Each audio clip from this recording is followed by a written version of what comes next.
Well, good morning, folks, and welcome to the Sabi Sands. It is a beautiful morning here. Sorry we were a bit delayed by a few minutes. We had some technical difficulties, and just to let you know, we managed to correct most of them, but one problem I'm having is that I cannot see the monitor that would show me what is being filmed, which does make things a little bit interesting. So bear in mind if I'm talking about something that you're not looking at, because I obviously don't know exactly what is being filmed. We have Niv on camera this morning. He's a new addition to our team for until Friday, and very nice to have him on board. I'll tell you a little bit more about Nadav as the morning progresses, but what I'd like to start by saying is that on our way into camp this morning we did see some more male leopard tracks, and they were heading back towards the dam that we are at now, Vuyatela Dam. So we'll just stop around here for a few minutes, and what I can see is a family of Egyptian geese, which would be really nice to take a closer look at.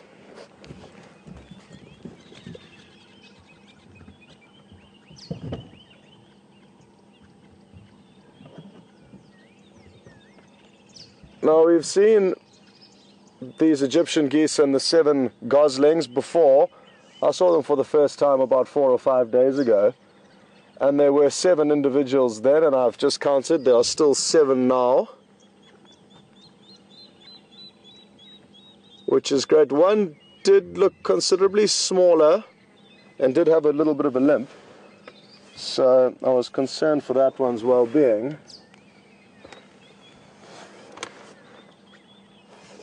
And very interestingly, one of the chatters, Deanne, who spends a lot of time monitoring the waterhole camera at Pete's Pond in Mashatu, another one of our waterhole cameras, she sent me a message the other day saying that she'd seen some very interesting behavior with a family of Egyptian geese, just like what we're looking at over here, and then a crowned crane that, I think it was about a week ago, she said, this crowned crane started following the family of Egyptian geese as if it was one of them. And it wasn't just for a day, it's continued day in and day out to follow this family of Egyptian geese. Now, it's hard to tell why it's done that, but I've seen one picture that Deanne sent me, and it looks like a fully grown crowned crane. So I was initially thinking, well, if it's a juvenile crowned crane, maybe it's just feeling a bit lost and looking for some family life that it may be missing. But it looks fully grown, so hard to tell why exactly it's been following a family of Egyptian geese for so long, but these strange relationships do happen in nature. But why exactly, I am not sure. It's certainly abnormal behavior and something that's so great to be able to witness, and that is what is the great thing about having waterhole cameras that film 24 hours a day and really do provide us insight to strange occurrences, such as the crowned crane following a family of Egyptian geese.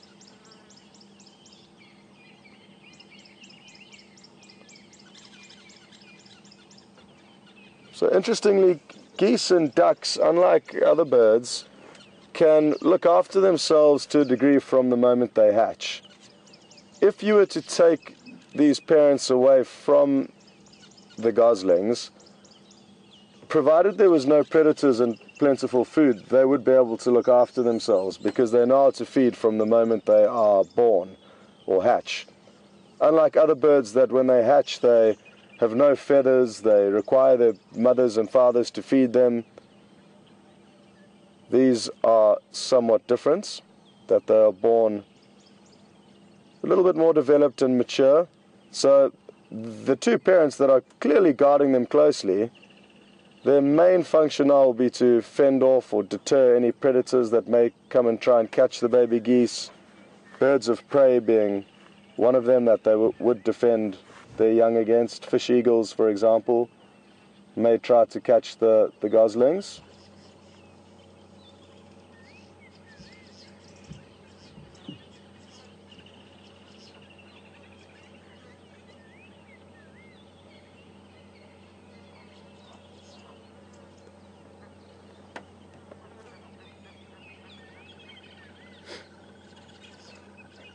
For those of you who are joining for your first time, welcome on board.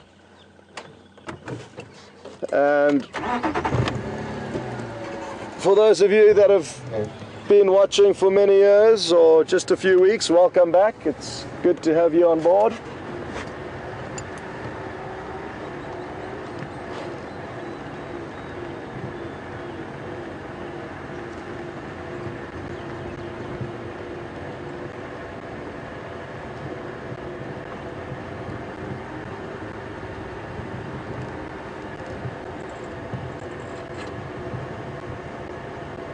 So it's going to be interesting to see what's out there this morning. We did drive a section of road that would have been useful in providing us information on the Birmingham boys, the 5 young male lions that we saw yesterday evening. But we didn't see any tracks of them coming towards us. My plan is to let the rangers in that area of operation explore a little bit and hopefully provide us with a little bit more intel as to where those lions may have moved to. But in the meantime, we'll just spend a little bit of time around here. There was a leopard seen yesterday, more tracks around the camp, which is very close to where we are now.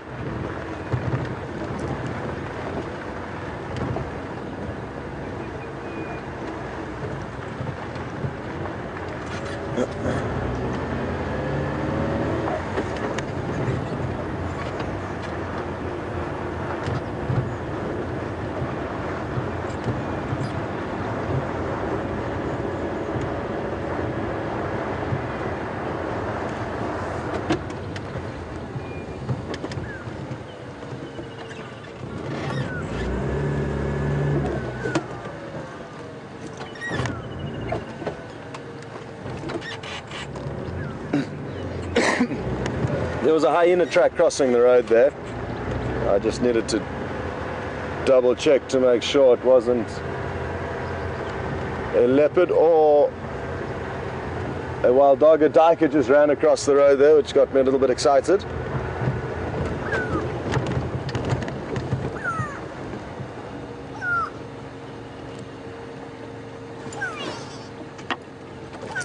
Well, we can hear a go-away bird. We're going to try and show it. It's hidden in quite a thick bush, but we'll definitely be able to hear its call. Now, it's difficult to see, but it's hidden in a thick green bush directly in front of the vehicle. But the main thing I want you to hear is its audio, because it's got a very unique call that has influenced what this bird is called. It's called a grey go-away bird, and that quang call obviously sounds a little bit like it's saying go away, and it is an alarm call that the bird would use to indicate to other potential prey items like itself that there is danger about. It could be a snake, a mongoose, leopard, bird of prey. There was a bird of prey, it looked like a Wahlberg's eagle, that flew over as this go-away bird was alarm calling. It's now jumping out into hopefully a little bit of a view for you, but sadly it has stopped that alarm call that I wanted you to hear. Oh, here it goes again.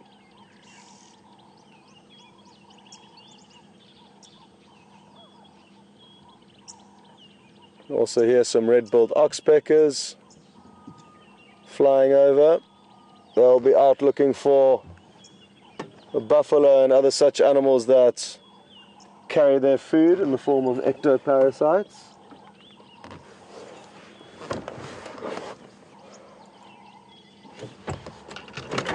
Let me see if I can creep a little bit further forward and get you a better shot of this grey go-away bird. They're really pretty.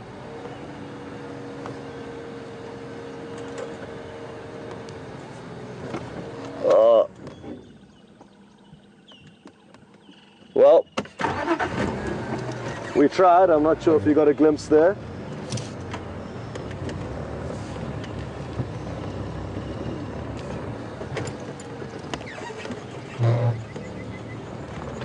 If you would like to ask any questions, hashtag Safari Live is your Twitter option, and questions at WildEarthTV would be your email option. We really do appreciate the questions you do send through. Sorry if we don't manage to answer your specific question. There are a lot that come through, but the more that come through, the better for us, so thank you.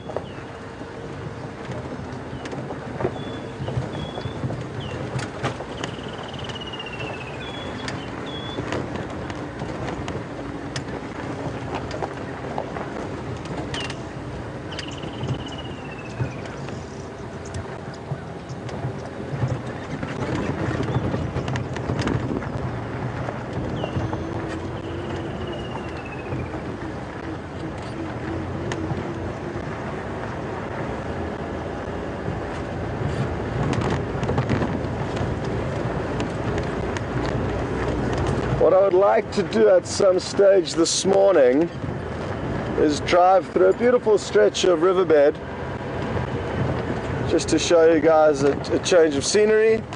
And it's a road that I really love, and I've only driven it once. I would also like to show Nadav, the cameraman, that road. I don't think he has been down it yet, so now, other than its beauty and the fact that you are driving down a sandy riverbed, which is abnormal, I guess, relative to places you usually find oneself driving. So the beauty is something to look forward to, the fact that it's very different to where you may usually find yourself driving. And thirdly, the stereotype of seeing leopards in riverbeds is for a reason, and who knows, maybe we'll get lucky and find a leopard lurking alongside the riverbank.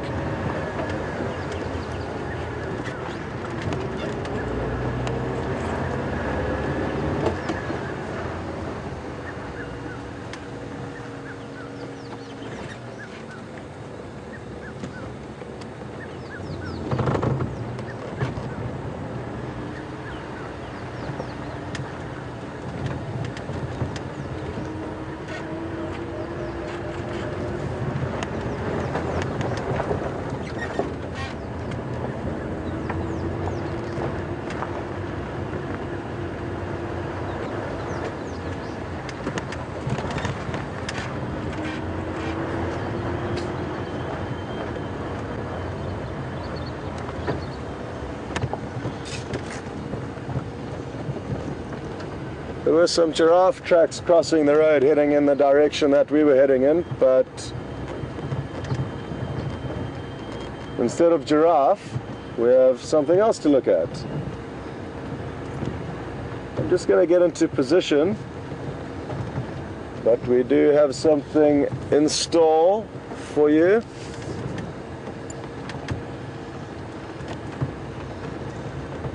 In the early morning like this, when the sun is low, it's just important to try and get the sun behind us, otherwise you'll not be able to see anything.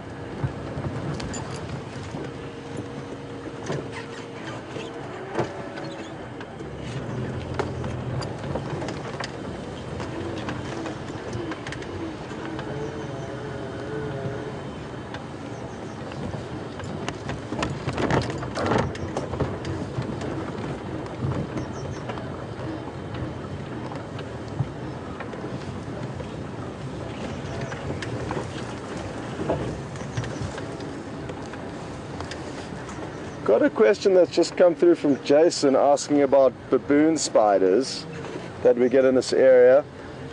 Now, to be brutally honest, I do need to brush up on James, sorry, not Jason. Morning, Jason. Thanks for this, James. Thanks for this question. I'm going to need to do a little bit of research on it, but what I can tell you is that they are about the size of your palm, the baboon spiders, and I'm fairly confident that it's called a brown-backed baboon spider.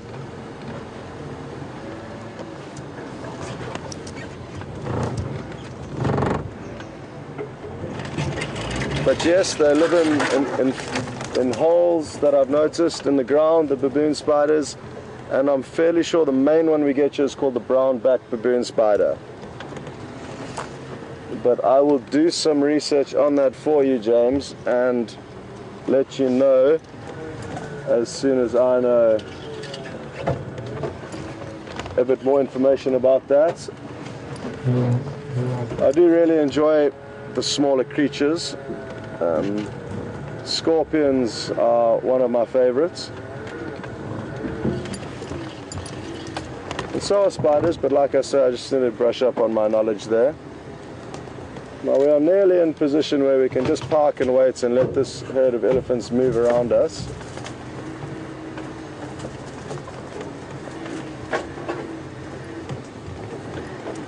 Okay. Now this youngster could be the same individual that decided to knock down a termite mound the other evening. I'm not sure if some of you are following that drive, but it's not uncommon for these young bulls to be quite playful and cheeky in terms of their response to us and the vehicles.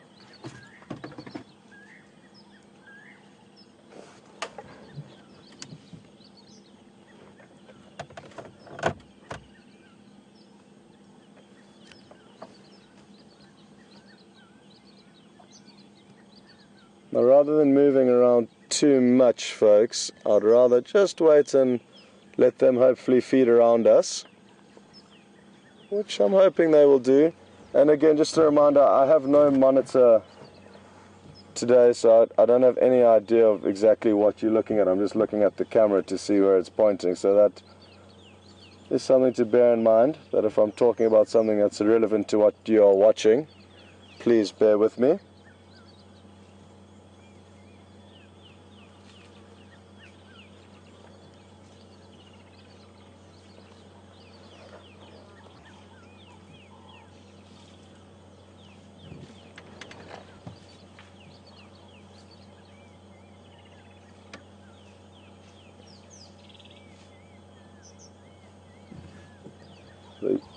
The young bull that gave us a little bit of attitude earlier is now coming to give us a bit more attitude, which is wonderful. Hello. Good morning.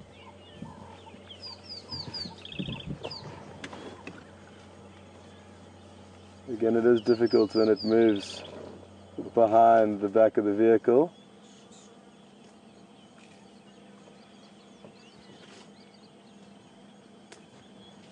It is really awesome to see their behavior when they do come in shaking their head, and it gives you an idea of what a big bull would be like if he was in a bad mood.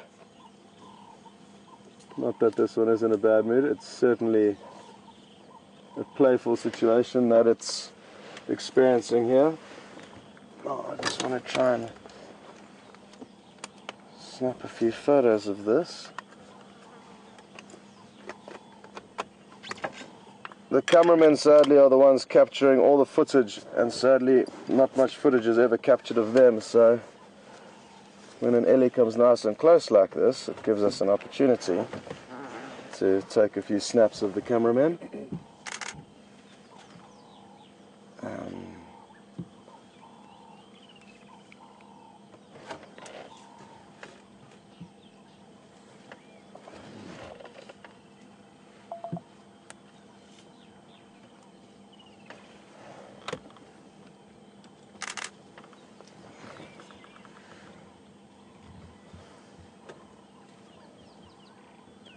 This does look like a herd that we have been seeing but I haven't been here long enough to be able to just arrive and tell you exactly for certain that we have seen these animals before. But like I did mention, that this young bull that's given us a little bit of attitude appears to be one that we've encountered before.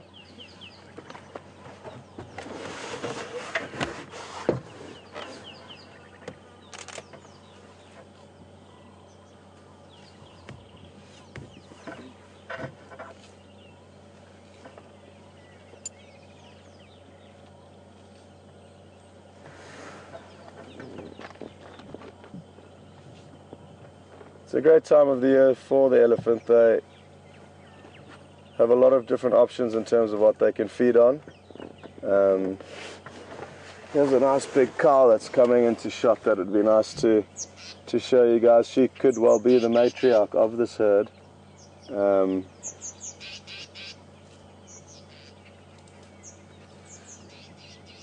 Beautiful big female. She does appear to be the biggest one that we've seen so far in this herd. So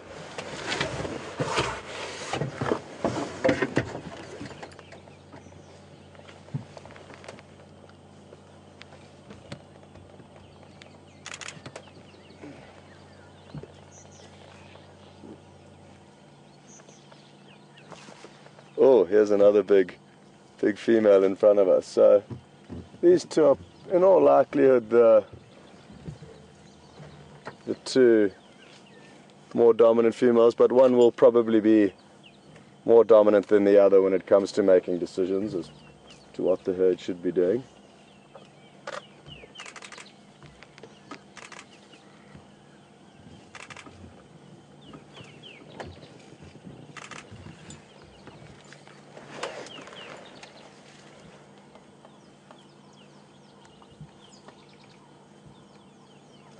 Okay, got a question from Jackie in Minnesota asking how long it will take for a mother elephant to have her baby.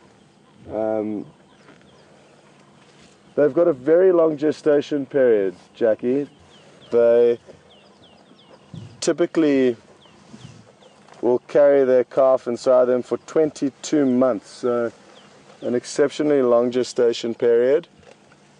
And in terms of giving birth to calves, it's on average every 3 to 4 years. So a basically 2-year gestation period, and then at least a year raising that calf minimum before being able to,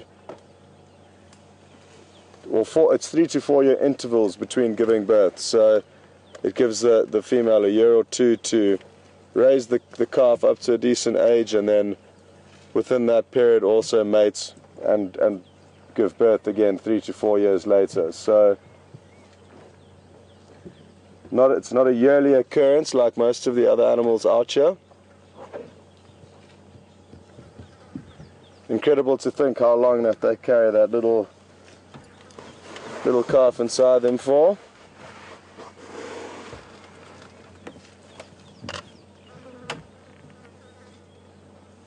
Now this is what I was hoping for earlier, by trying to kind of preempt where they are going to feed, and giving them the choice to come and feed around you rather than you intruding on them. We can be privileged to have sightings like this where they are very relaxed.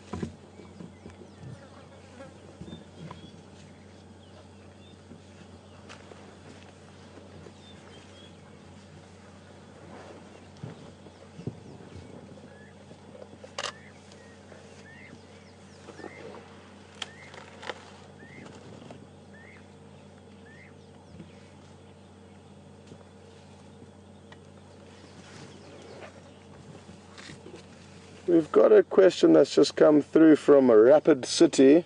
Morning, Hal. And Hal is asking whether elephants are prone to any specific diseases. And as far as I'm aware, they are not. In Southern Africa and East Africa, where I've spent time, the only problems I've seen elephant encounter is that of humans. And when I say that, it would be humans hunting them for their ivory. And this still sadly does happen quite extensively in certain parts of Africa. But in terms of actual diseases that may hinder them, I'm not aware of any in specific. Whereas other animals in this area, like lion and buffalo, can be affected by tuberculosis. So that is an example of a disease that is prominent with certain species we do find here, but the majority of them thankfully do not have any problems of the sort.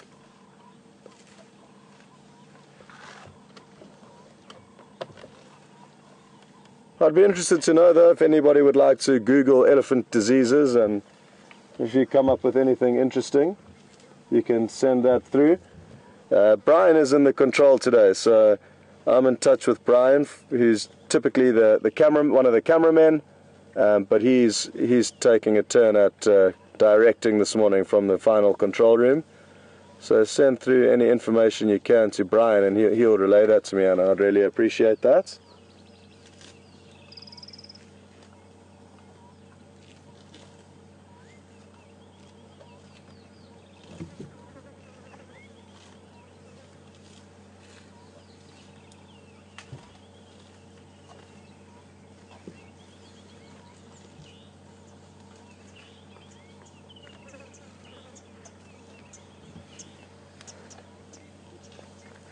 Okay, another question's just come through from Brenda in Chester Heights. Good morning, Brenda. Brenda has just asked whether the low rumbling vocalization that elephants make is a kind of warning call. Does it indicate that they're distressed? Or, as far as I understand, when I have heard this low rumbling sound, it's typically when the elephants are in a calm state, as opposed to that of a worked up or nervous or excited state. And it's difficult to say for me exactly what they're saying to one another, but in all circumstances that I've heard that low rumbling, it's typically a relaxed noise. And even as I've just made the noise now, it's not a noise that makes you think of being alarmed or frightened. You can imagine when elephants trumpet, and that's already indicating to you that it's a lot more distress than calm. And interestingly, they have different types of communication, some of which are audible to us, like the two noises I've just made. So a loud kind of trumpet, which is usually distress, or a low rumble, which is usually a more calm general chit-chats, if you could put it that way. But they also communicate infrasonically with one another in audio sound waves that we cannot hear. And they basically travel as vibrations through the earth, and elephants can apparently communicate with different herds 20, 30 miles away from one another. And they receive these infrasonic vibrations through their feet, and I've even sometimes noticed elephants stop what they're doing and all lower their trunks onto the ground, so almost a fifth satellite base in which to pick up these infrasonic vibrations that are coming through the earth. They've done very interesting research on elephants with this infrasonic vibration. And who would have thought these animals would be able to communicate essentially silently with one another over many, many kilometers? But thank you very much for that question. It is a good one, and like I say, my understanding of that low rumbling would be a more calm general chit-chat as opposed to a nervous or hyped up vocalization.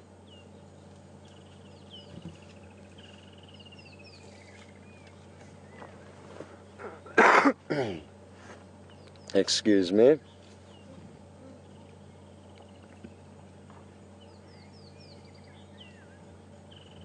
Oh, folks, thanks for all the questions. Brian says he's being bombarded, which is exactly what we like.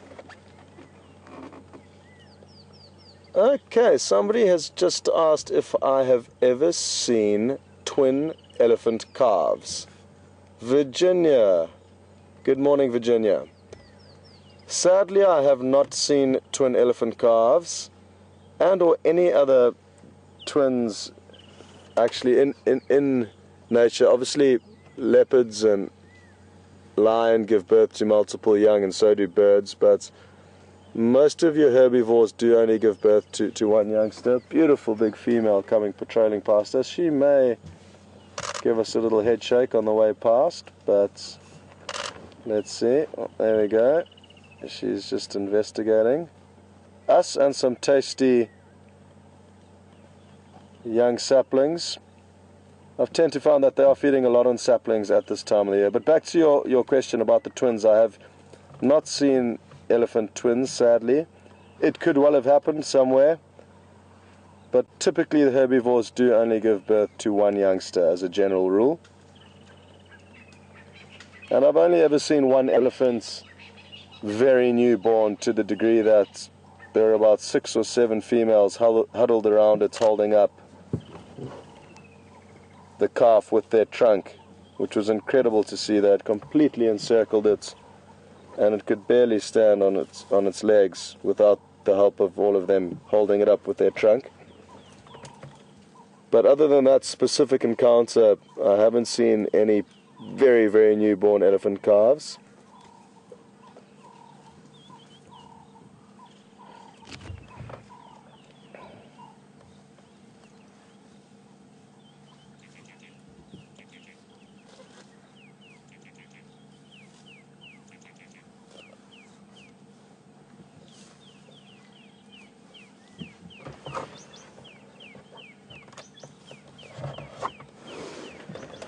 Morning, Brenda. Brenda would like to know if you can tell if and when an elephant is pregnant.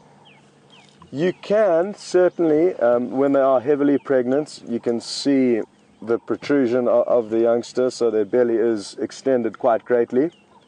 But in general, I would say the first half of their gestation, the first 10, 11 months, you are going to battle to tell if they are pregnant.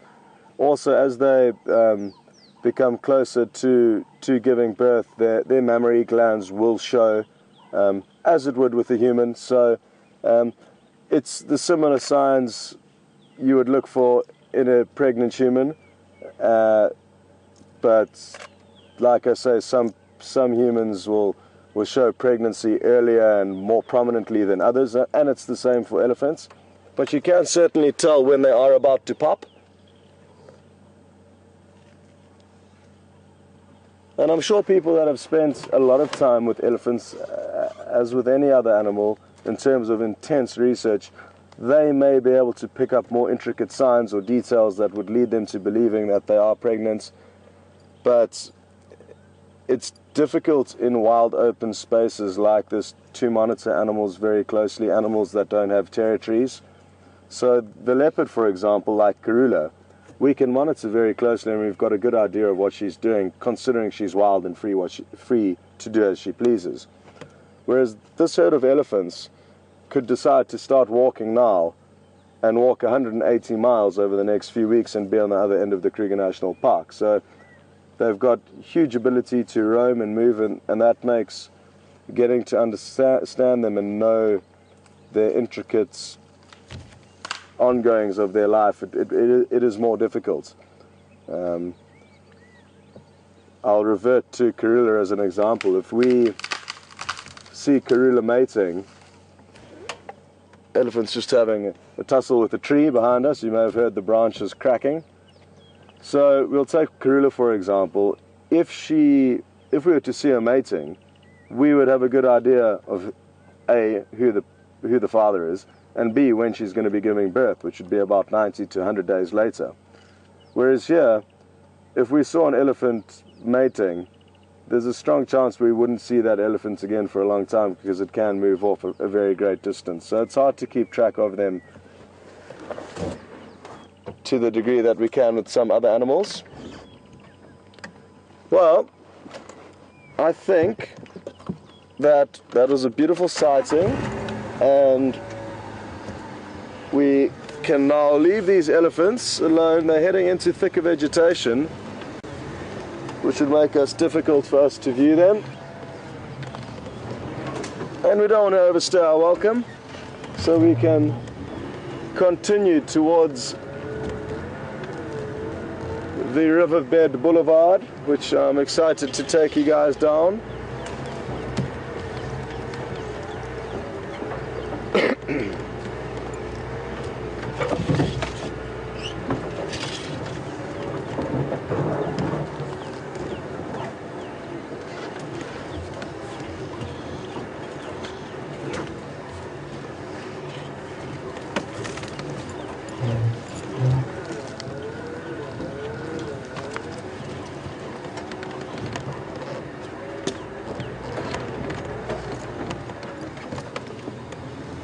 Such wonderful animals to view, elephants, because they are always doing something.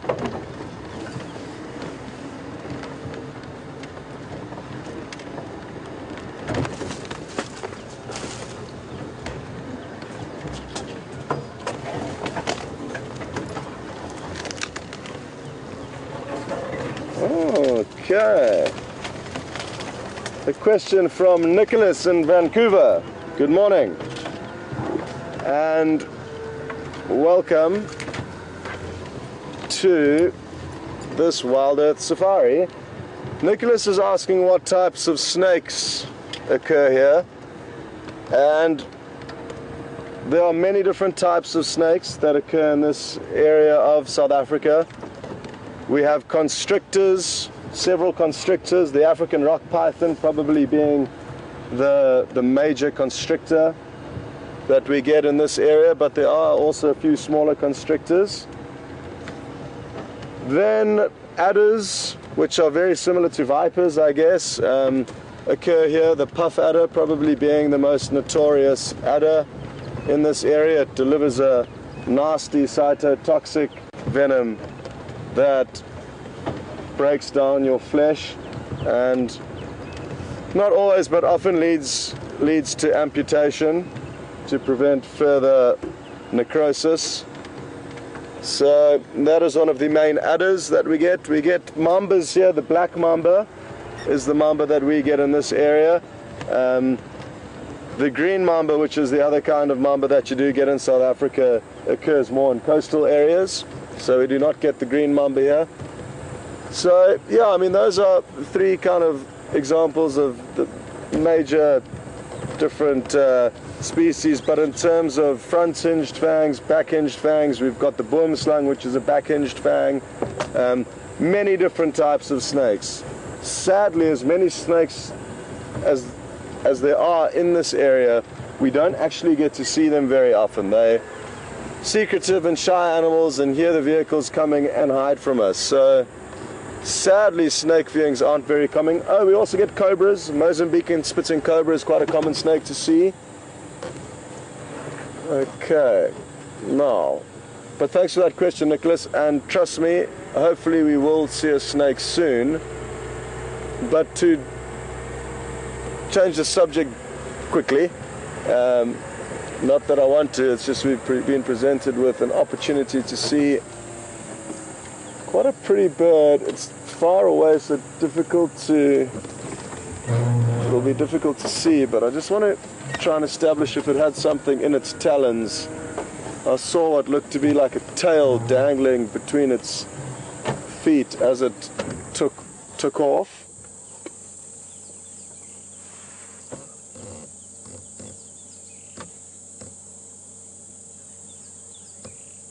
Now this bird is called an African harrier hawk, and it's highly specialized in the way that it hunts. It's got long legs that are double jointed so they can bend in all directions, and this allows the bird to forage for its prey in cavities in trees where a lot of birds and other animals may nest. So it'll stick these long legs into a hole in the tree and just grab with its talons whatever it can. So you often see birds following the African harrier hawk, smaller birds, and attacking it and making sure that it doesn't get anywhere near their nesting hole. It was not yesterday afternoon, the day before, 2 afternoons ago, we actually saw one flying away with the baby Burchell starling. And there was about 6 Burchell starlings mobbing it, and every time it would bend down to take a bite of the baby starling, one of the adult Burchell starlings would fly down and peck it on the back of the head, but sadly the damage had already been done. Even though I've looked through my binoculars, it is difficult to see if it's got something, and not likely because it's not feeding on it, but who knows, maybe it's carrying around a lunchbox for later.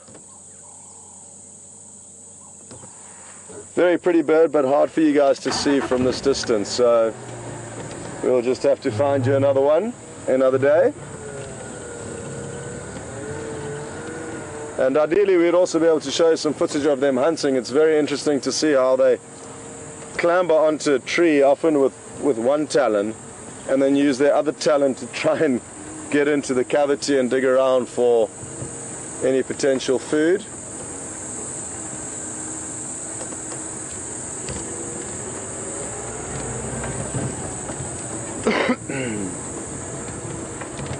Back to Nicholas's question about snakes and how often we see them.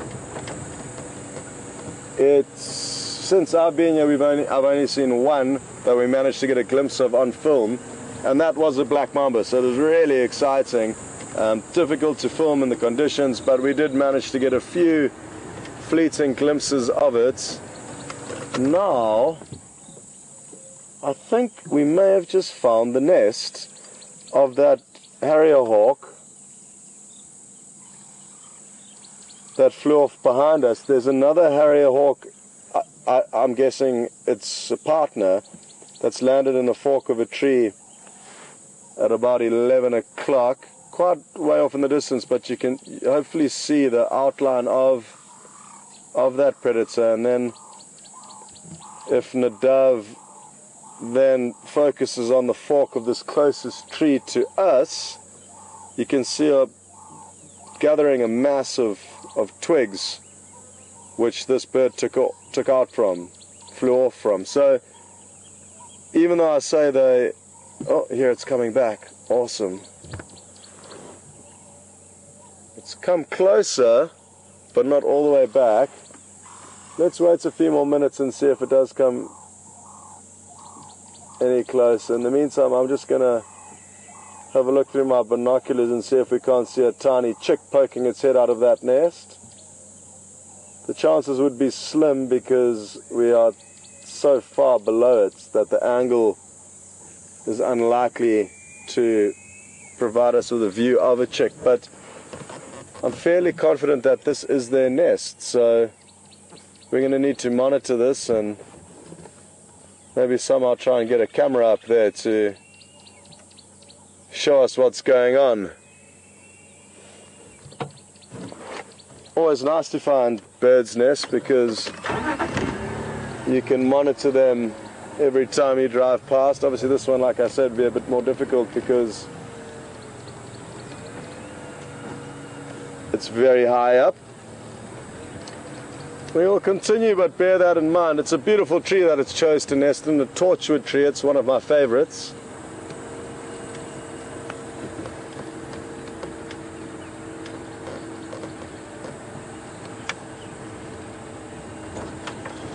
Phew, it is seriously hot. Yes, Brian, send me some questions, sir. Brian says there are lots of questions coming through, so thank you very, very much for that, folks. We really do appreciate it.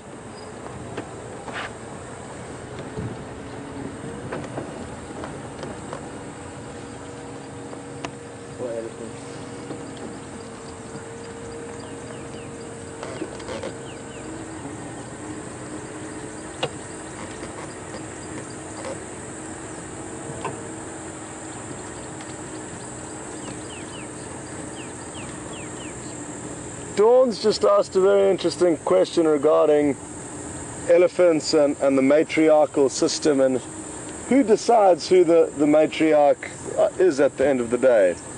Now, and how is it that she becomes the matriarch? Is it age? Is it size? For me, I would like to think it's a combination of the two, but I think age and wisdom is the fundamental and main reason that would allow a matriarch into that position.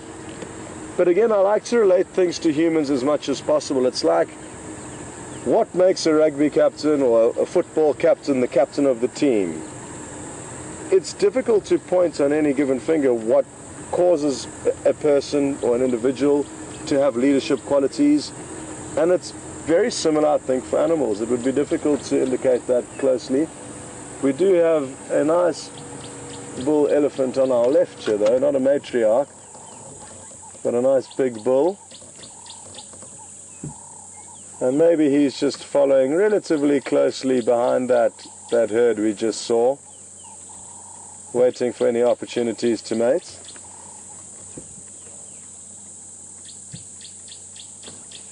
But yes, regarding how they establish which one the matriarch is, obviously there's a bit of internal politics in and amongst the herd, and a combination of age and wisdom together with size would be the contributing factors.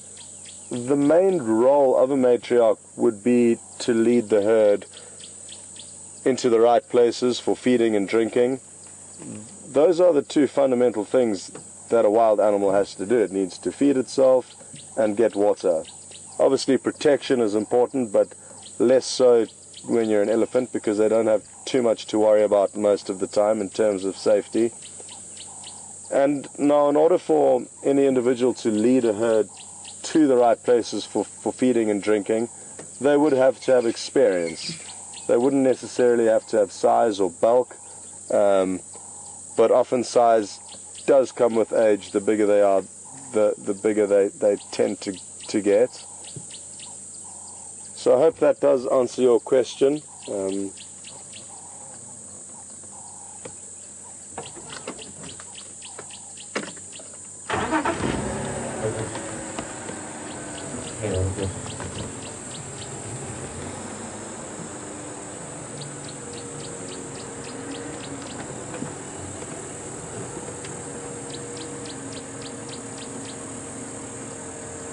What?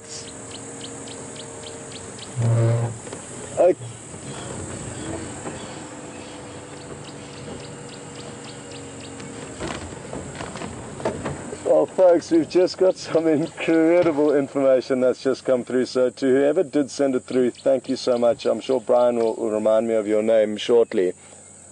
But remember, there was a question a few minutes ago regarding whether I've ever seen a elephant giving birth to twins or heard of an elephant with twins, and my answer was no.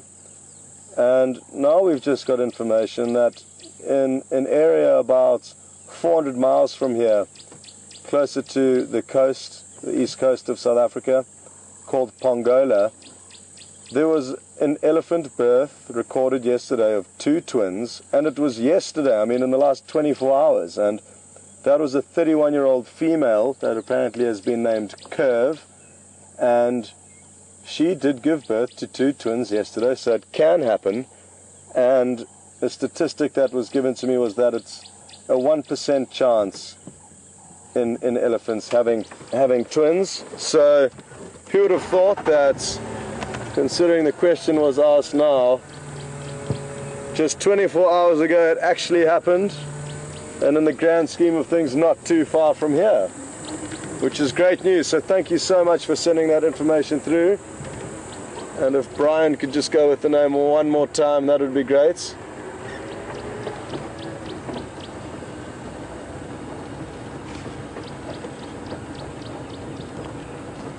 Marla in Seattle, thank you very, very much for that. That's so awesome that we've got all this information on our fingertips that we can use to obviously learn a lot about these animals, but also when you can tie it in with the question that was just asked a few minutes ago and the fact that the birth was so recent, it really is special.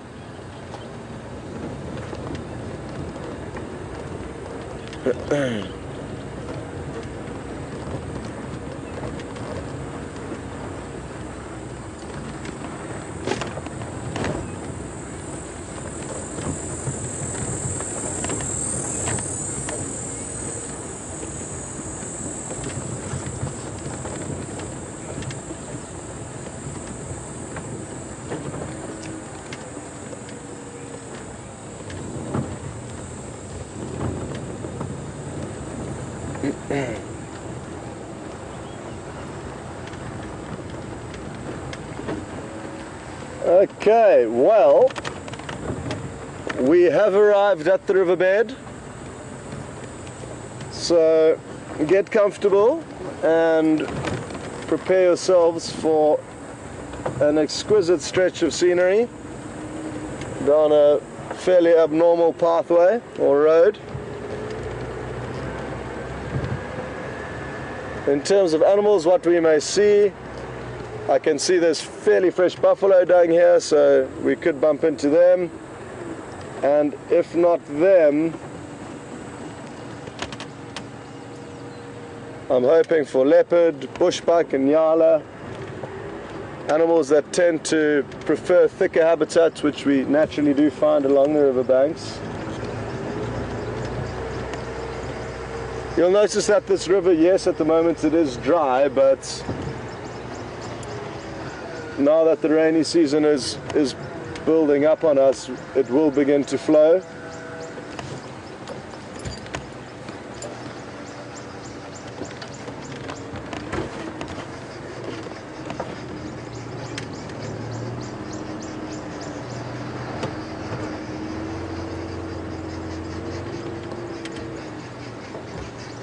Okay. Morning, Holly. The Holly's just asked if elephants give birth out on their own, so they remove themselves from the herd in order to give birth, and the answer to that is no. They typically stay in the safety of the herd, and like I say, because they are such closely linked family animals essentially, and these herds are big families, they do tend to stick with one another so that they can help in the birthing process. And the closest I've ever been to seeing an elephant give birth was moments afterwards, I'm sure, when 6 of the females were all helping to hold up that elephant calf. So really useful that the mother can rely on the other animals within the herd to nurture and care for her calf. The nice thing about these roads is that you don't have to steer the car, it steers itself because the vehicle follows these tracks, so that way I don't have to worry about looking at the road and rather look around along the riverbed for whatever may be here.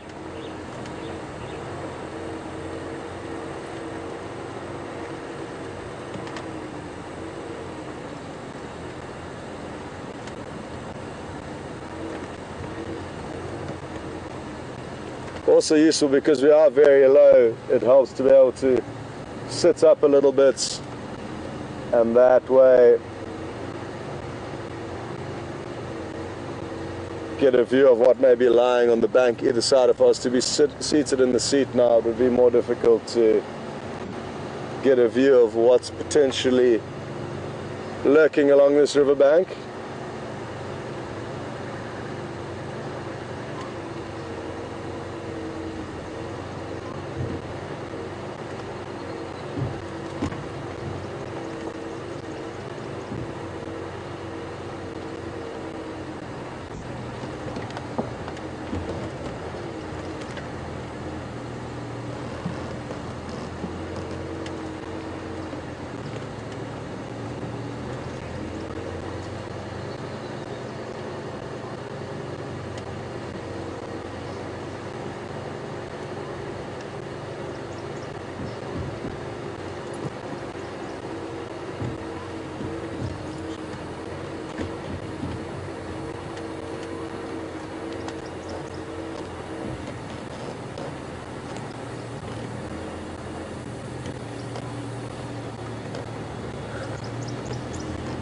Jackie from Minnesota is asking if we have any bears here. Sadly we don't, Jackie, and I'm confident in saying nowhere on the African continent do we find bears. It's mainly in America and other regions they find different types of bears. I think you also get a few Asiatic bears, but in Africa, and it is southern Africa, excuse me, we not have any bears. We have a raccoon-like animal, which is something you could potentially relate to, which is called the civet, a nocturnal animal that does little, but no bears, sadly. We're going to have to come out on safari to see you.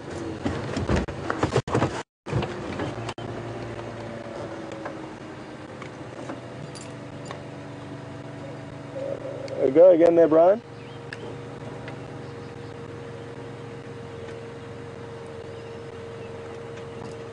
Okay, would you prefer me to get out of the riverbed, or I'm happy to?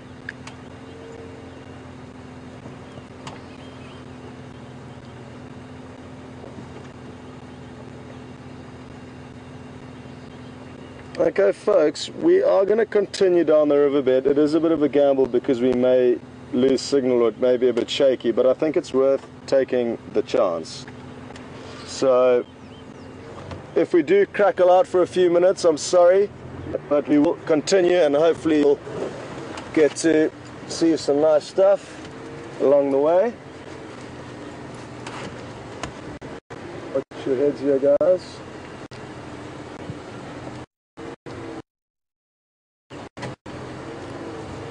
What I can use is a little stick to help me accelerate when need be. There we go.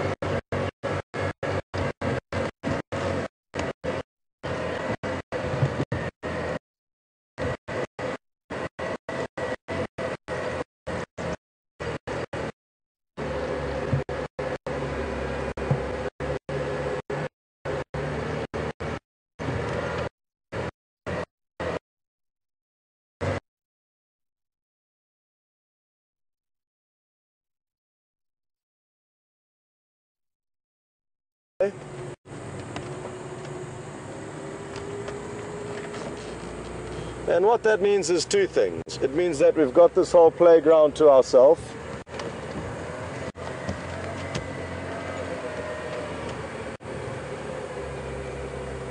Apologies again if we drop the transmission, folks. It is also the signal should get better. As I was saying, the fact that there aren't any game viewers out means two things. Number one, we've got the playground to ourselves, which for me is the ultimate. The only negative aspect of having the place to yourself is that there's only yourself to look for and find the animals, which in a huge area like this with so many different pathways, it's very difficult. The odds of you finding something are lower on your own for obvious reasons. But if you do find something, you've got no pressure at all to leave that sighting to show other people. And we all share sightings. It's important.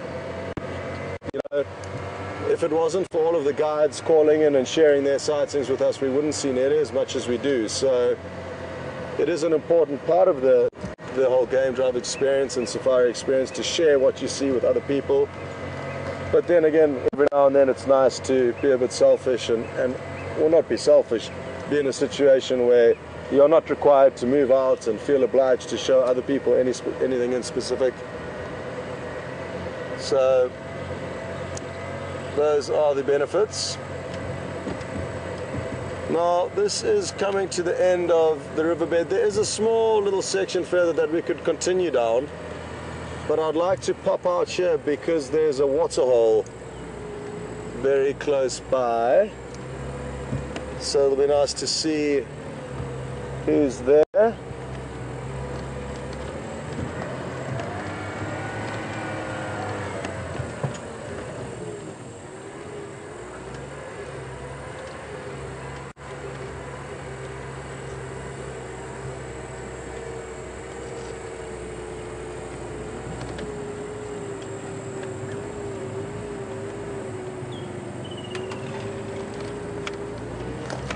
Morning, John from Connecticut.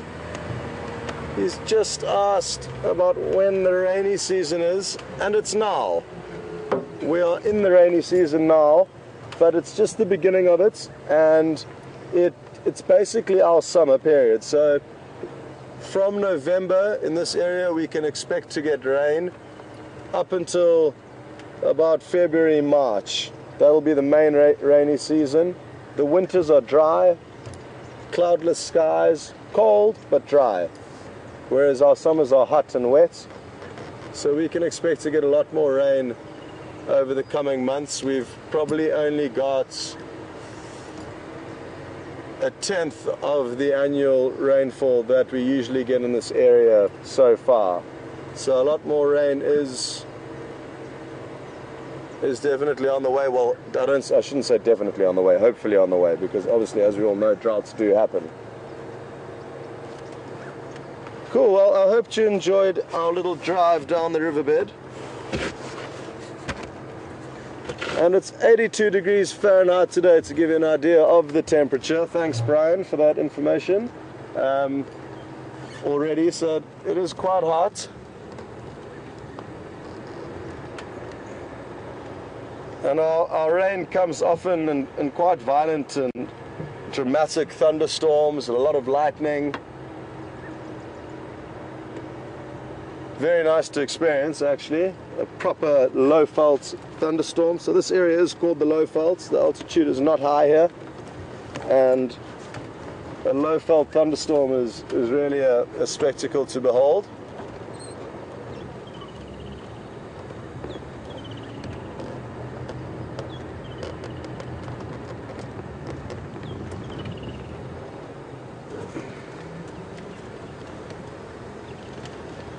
Okay, well, there was nothing at the waterhole that we went past, which is Twin Dams, which is fine. It's uncommon for waterholes to be quiet in summer because there's a lot of water around, latent puddles, little wallows that fill up with rainwater. And also the animals will be out feeding now a lot of the time while it's nice and cool, and they'll tend to drink at midday, not always, but there is a larger congregation of animals towards the middle of the day, just in summer, because it's hot, and obviously when it's very hot, I'm thirsty, and it also provides them with a good opportunity to cool themselves down for those animals that do like swimming and wallowing in the water.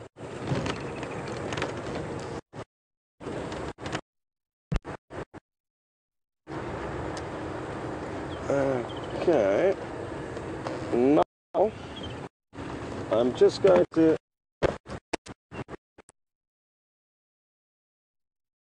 there.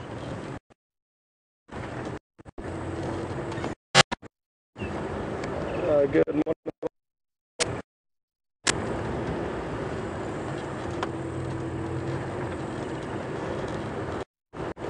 Morning, is that Bernie? Morning, it's Scott here. Just wondering if there are any updates.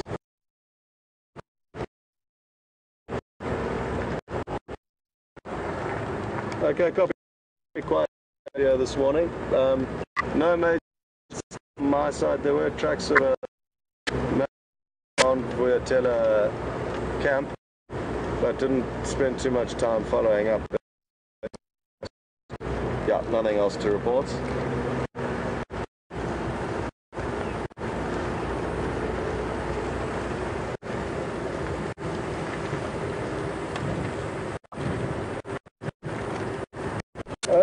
I didn't share about sighting of Mvula at Buffalo Dam. I wasn't out in the morning, but Mark was out and he found the quarantine male around Treehouse Dam.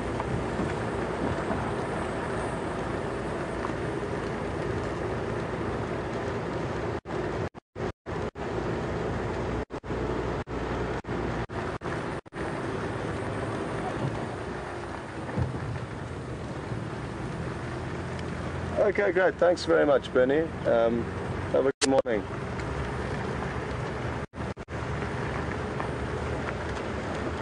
Sorry about that, folks. Just chatting to Bernie, who's a private landowner in this area, and he's just out exploring, and has also heard nothing on the radio. And he just gave me an update on that Mvula was seen yesterday afternoon around Buffalo Dam, which is great. But it's funny how even though we've got radios, there's a lot of broken down telephone. So I didn't have a clue that Mvula had been seen there. If we were closer by, I would go past to have a look, but we are on the other end of the reserve at the moment.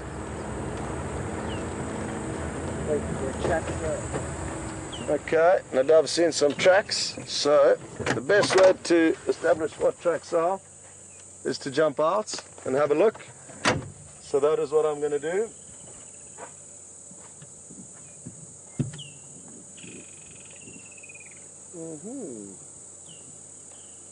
Interesting. Well spotted. Now, these appear to be possibly tracks of a lioness.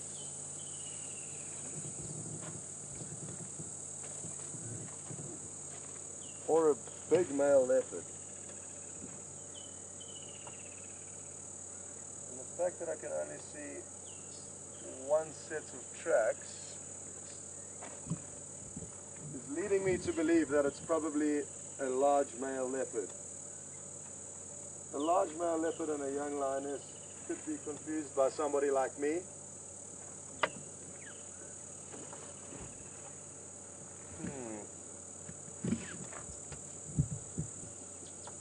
And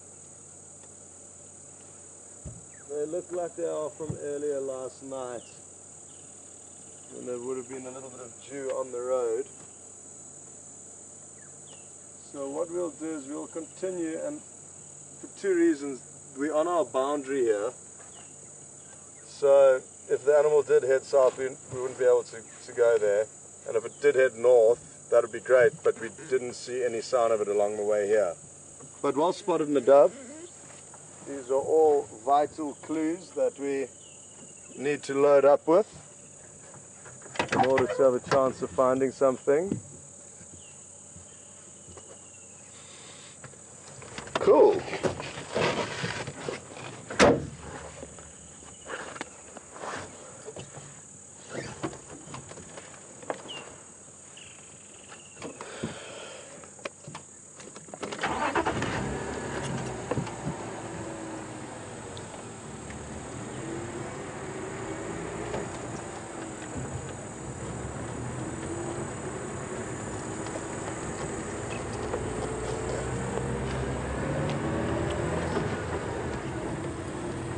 Who knows, that could have been the quarantine male. He was seen in this area yesterday, I believe.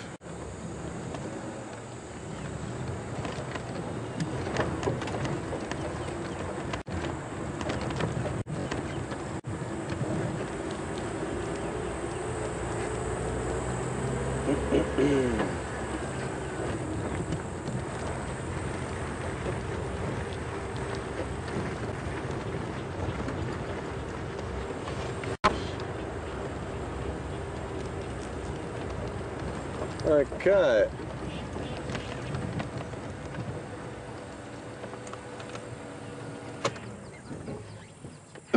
Now we have a lilac-breasted roller and a Burchell starling that seem to be getting a bit worked up about this bird of prey sitting in the tree. It looks like a Wahlberg's eagle, and if we just wait here a minute or two, we might get lucky and see these small birds really giving it a go. It's always wonderful to see such a small bird attacking and bombarding a bigger bird of prey.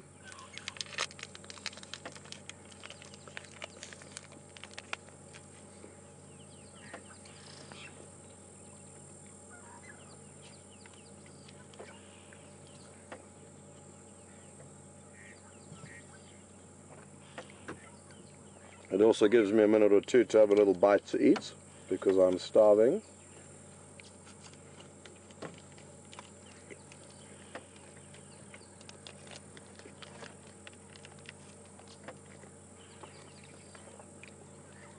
Morning, Elaine. Elaine is asking if there's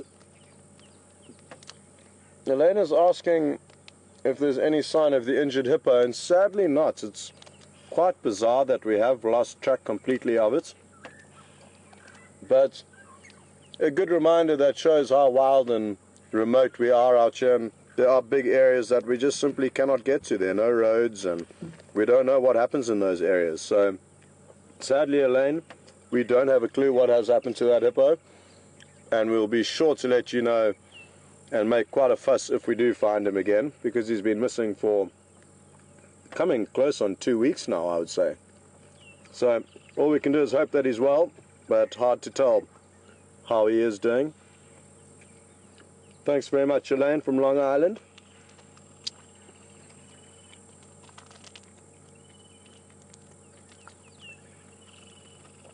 There's a bird calling now. It sounds like a phone ringing.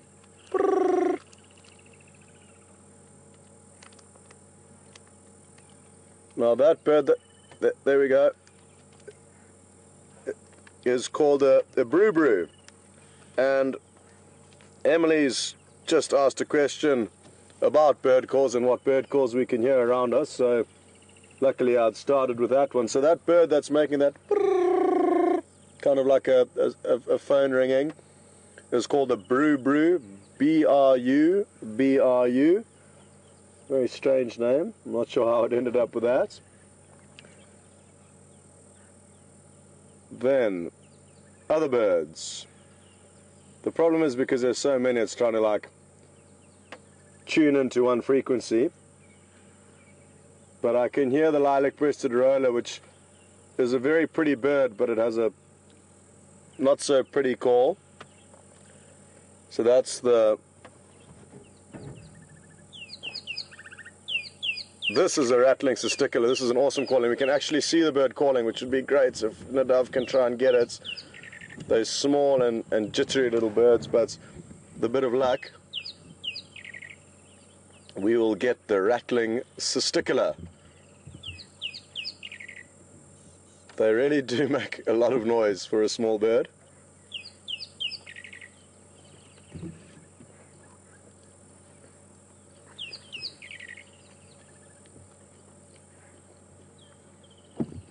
There we go. Wonderful. The real performer, this one. It's like you want to hear a bird call. Wait, here I come. So now we get to hear and see the bird call.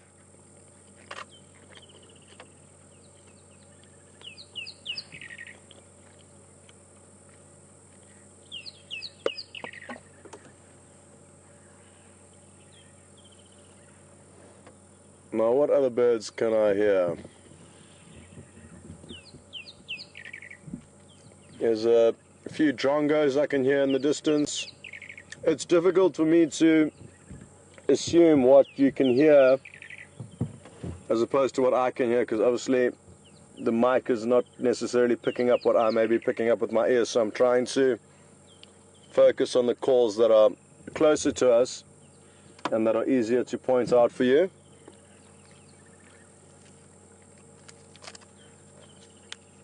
Which is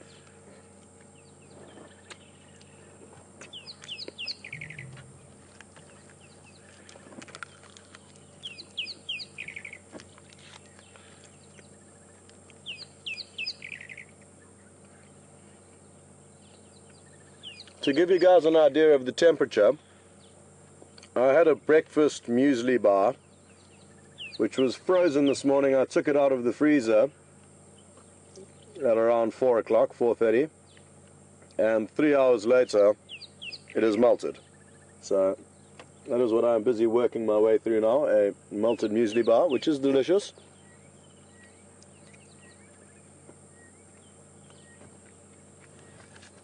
But it's hot.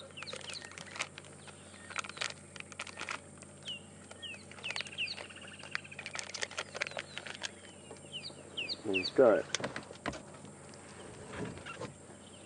Well, the birds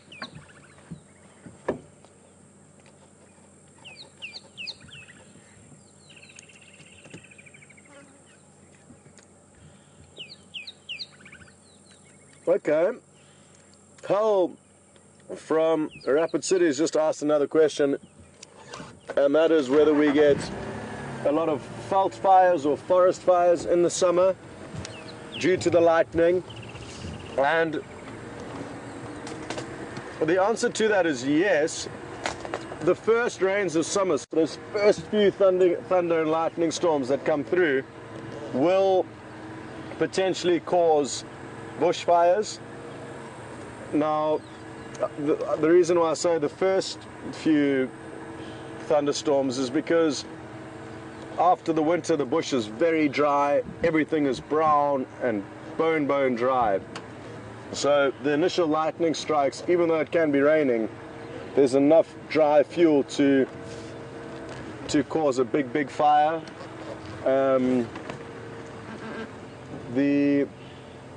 The longer we go into summer, the less likely a lightning strike will result in a big fire breaking out, because the vegetation will be wet and green. So,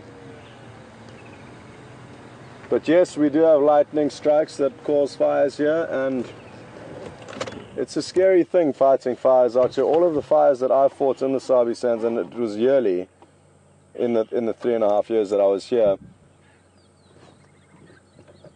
were at night time. So running around this bush at night with a raging fire can be a serious adrenaline rush. Once I heard pounding footsteps running towards me.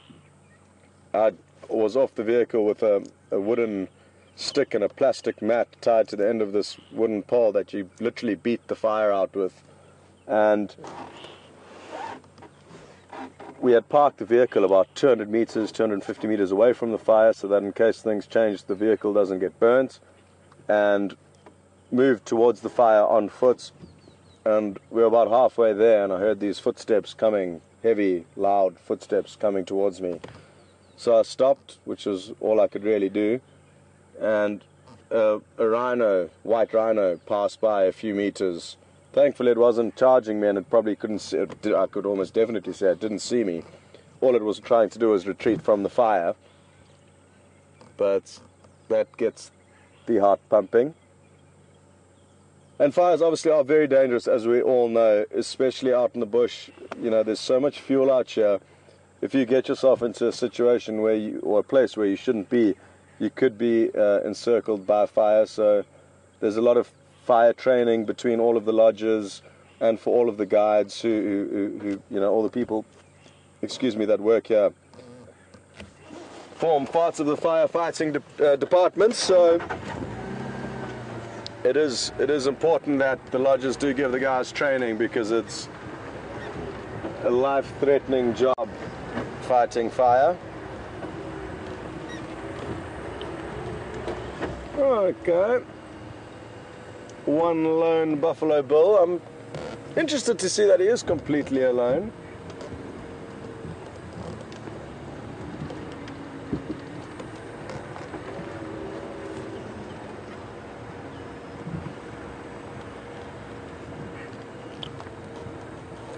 Okay, now a question's just been asked, still on the lightning subject, whether, okay, there's more buffalo here, so it's not just this individual.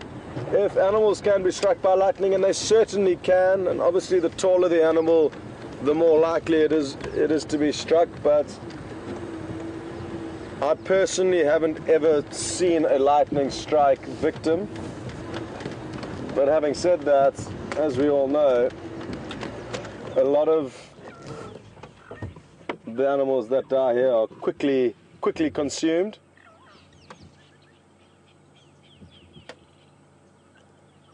So there's this individual here. It seems like a herd of buffalo bulls that we've come across here. Most of them are feeding off in the thick vegetation beyond this little clearing. But I must just double check to make sure it's not the fringe of a larger herd. There was a larger herd of buffalo moving through this area, this rough area yesterday. I was hoping those Birmingham boys, the 5 Lions, were going to be hot on their heels, but no sign of them thus far.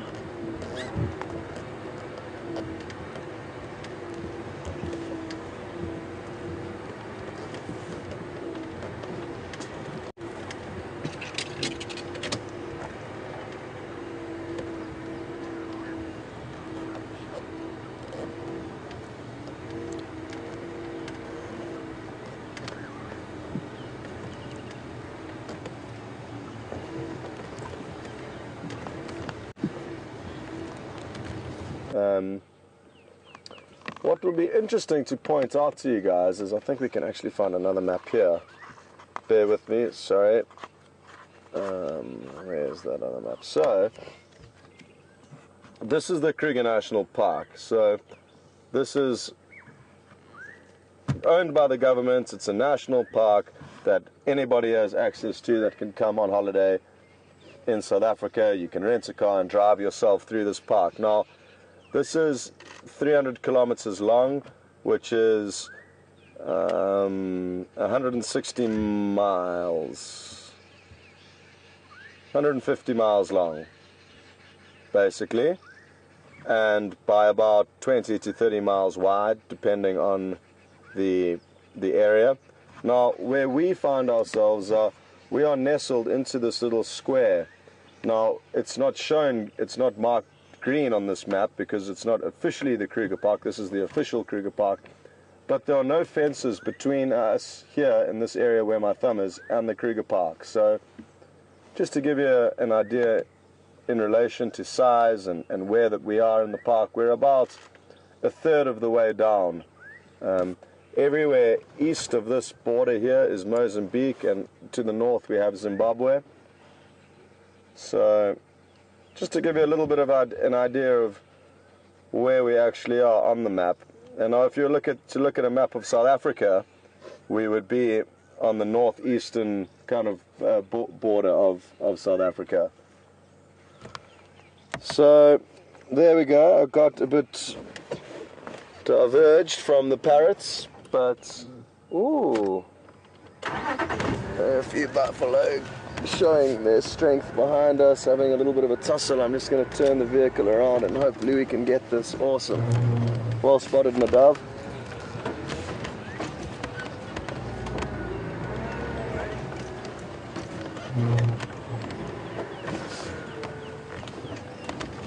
Okay, come on.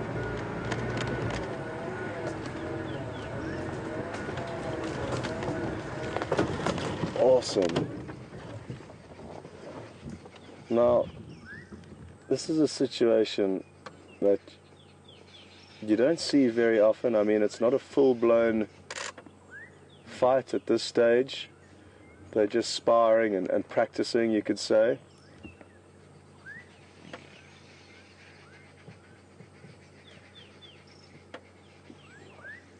But even though it's not a full-blown battle, it is great to see them showing their strength and how they can act when they are feeling a little bit more testosterone driven and worked up.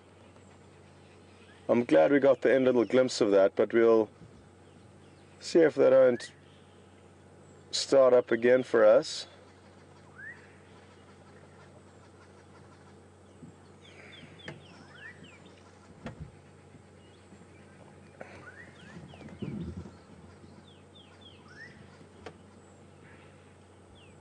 Interesting. It would be so nice to know whether, you know, for me, I would be inclined to say that was a playful, little friendly kind of head clash between those two individuals, as opposed to anything violent or sexually driven for mating. There's no females nearby. So I think that was just a friendly little tussle that we witnessed there. But again, you know, in these friendly little tussles, members will be able to understand who is more dominant than other males within the herd. Just like playing a social game of tennis with a friend, even though it's social, at the end of the game you'll realize who's better than who. And that's all useful information for these animals over time, so that they don't just end up permanently in these ridiculous aggressive fights when they know that they don't necessarily need to get that far because they are already dominant over a certain individual.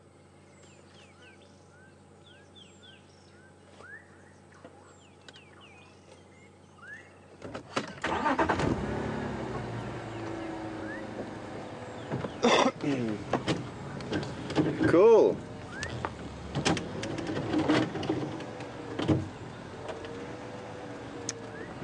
Sally from Wisconsin, good morning and welcome. Currently, the closest monkeys you have a chance of seeing would be the one that's turning the steering wheel now, me. So, humans are the one form of primate that we get here. And in terms of the other monkeys, or primates, we have vervet monkeys, which are small grey monkeys, very cute, that live here. And the chukma baboon is another primate that we see. Look at the attitude this buffalo is giving us. We're just going to have to keep an eye on him, because they have been known to crash into vehicles. But he does have some serious attitude, this boy. Hey, what's going on? He was relaxed on our way in, but now on our way out, he's had a serious look of disgust in his eyes, and he wasn't happy with our behavior. Beautiful red-billed oxpecker. Seems to be feeding on a small wound on the top of his back, but the wound appears to have healed.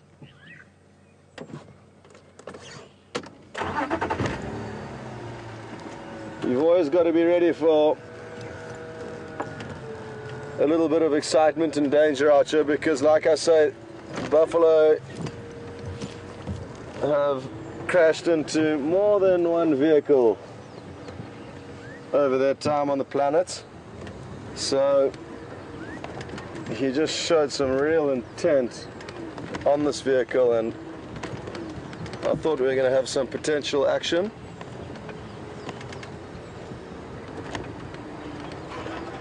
So back to the primates, we get two different species, the baboon and the vervet monkey.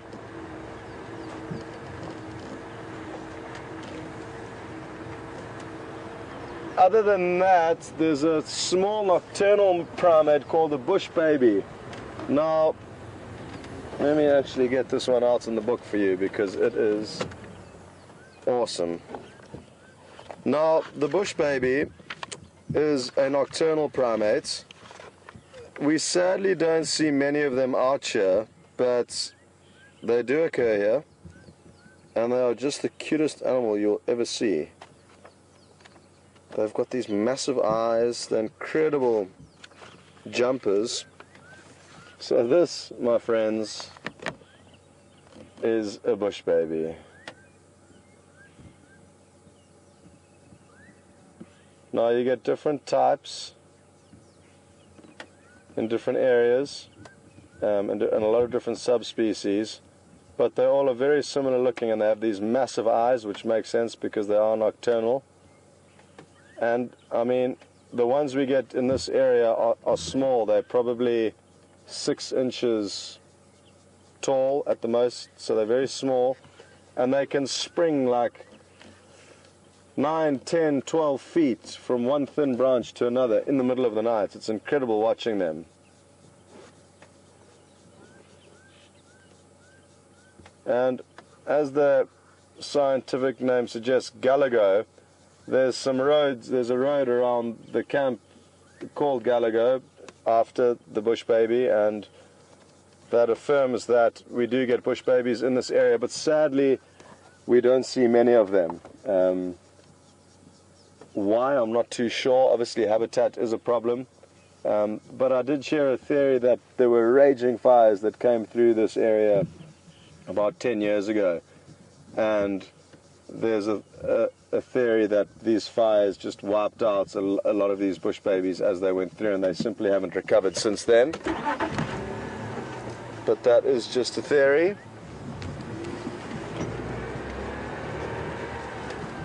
And in terms of seeing primates, I haven't seen baboons once since I've been here, but I have seen vervet monkeys a handful of times. We will do our best to show you more of them. But in the meantime, we have a bird with a kill. This bird's called the red-backed shrike. It comes from North Africa and parts of southern Europe for our summer. It's come a seriously long way, the old red-backed shrike, and as it flipped around, oh, there it flew off with its kill, and I'm glad it flipped around because you got to see its little reddish back. Pretty bird. I enjoy the little Zorro mask that it has over its eyes.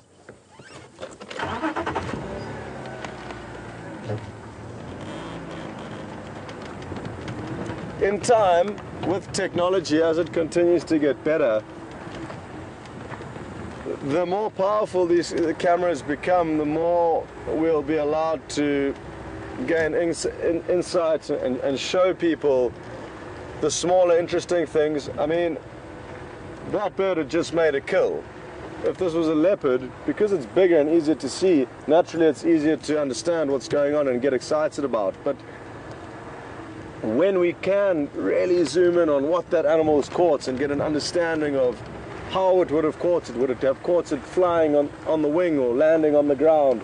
There's so much interesting stuff to read into, and in time, when technology gets better, we will be able to just keep digging deeper and exploring the smaller things which at the moment sometimes are difficult to portray and or understand.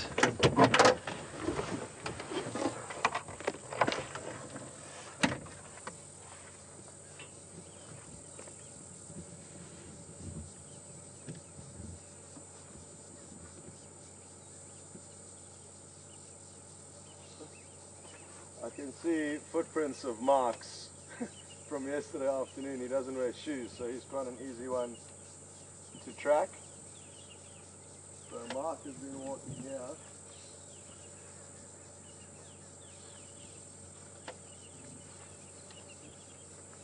But that is not the reason I got out. The reason I got out was I saw some other tracks on the road here, which got me excited, but they turned out to just be hyena tracks. Speaking of which, I've not been to the hyena den site for a long time. I don't think this morning will be a good option because it's already so hot, so I just don't feel we'll get lucky with what we may see there. But this evening I would like to head across there.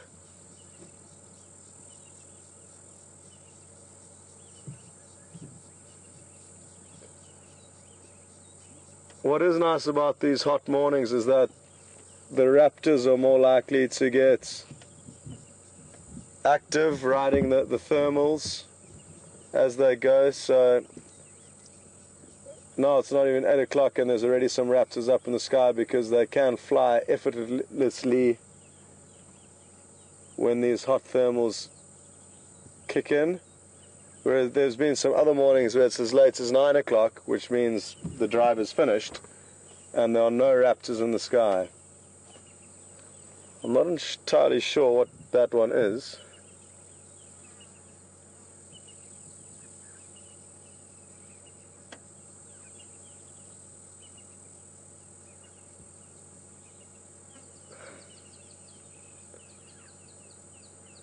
Imagine being able to float up there silently and effortlessly with binocular vision.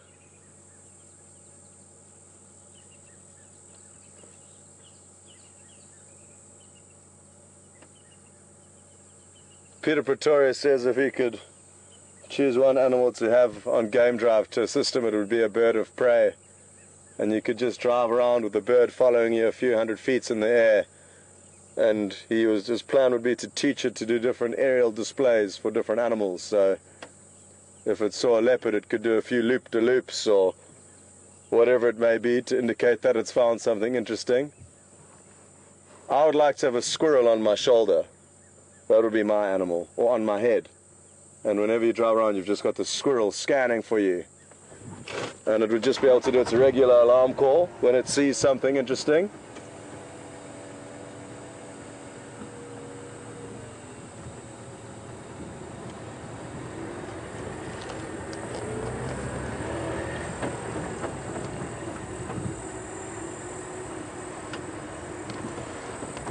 Okay, I can see that. Just got a message through from Brian in the control room about a spider web. Now, interestingly enough, is that better, Brian?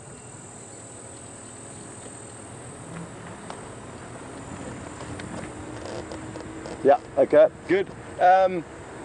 Interestingly, in the last week, 5 days, there seemed to be a lot more spider activity. Now, there's always spiders around, we know that for sure, but there's a certain spider called a bark spider which builds its webs across roads very often, and I think those are the webs that we have been driving through. There's also another spider called the golden orb web spider, which makes an incredibly beautiful golden orbed nest, or web rather. And they are very beautiful and big spiders. So if you don't like spiders, you're probably not going to like the golden orb spider. But they are big and pretty and harmless. So those are going to start popping up soon and building their nests. Okay. Now there's a woodlands kingfisher up in this tree. And the light is really shining beautifully on its turquoise back. Have you got it there, Nadav? If you follow this branch that comes towards us, there's a main fork, and then on the right hand side it's just, so there's one branch that's going directly towards us. Oh, there, yeah. Cool, well done. And the sun's really shining beautifully on its back, which is its most impressive parts of its anatomy. That's where all the bright colors are. When it lands on a branch and does its display, it holds out its wings to show those beautiful colors, and does these kind of 180-degree jumps, so it's covering both angles so that everybody in the area can see its beautiful electric turquoise colorations.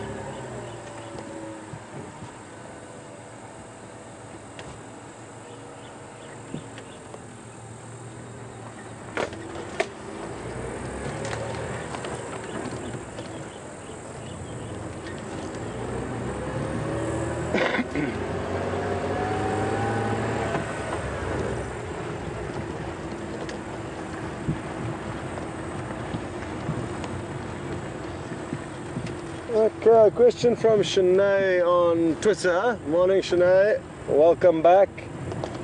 Shanae is asking, when do buffalo bulls leave the herd and form these bachelor herds of all the men? The exact age I don't know, but I would say anywhere from 10 years of age upwards, 10 to 15 years of age upward, they'll probably start leaving the herd. They live for around 25 years, buffalo, on average, as a rough guide.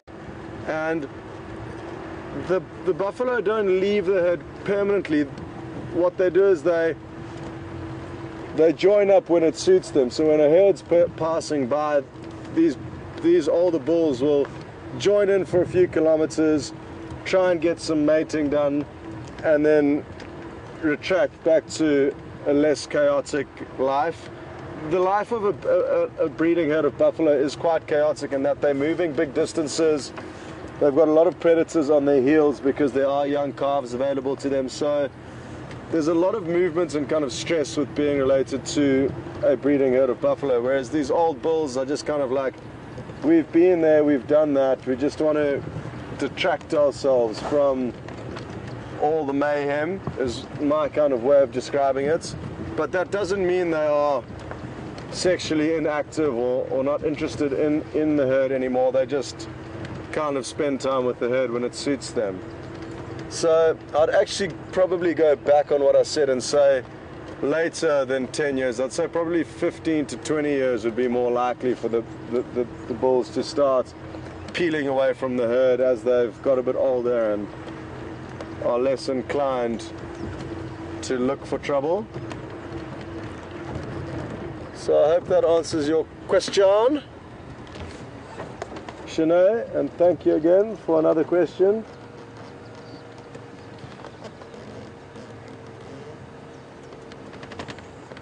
For those of you who are not sure how to ask questions, it's quite simple. You just hashtag Safari Live on Twitter, and on email you would send it to questions@wildearth.tv.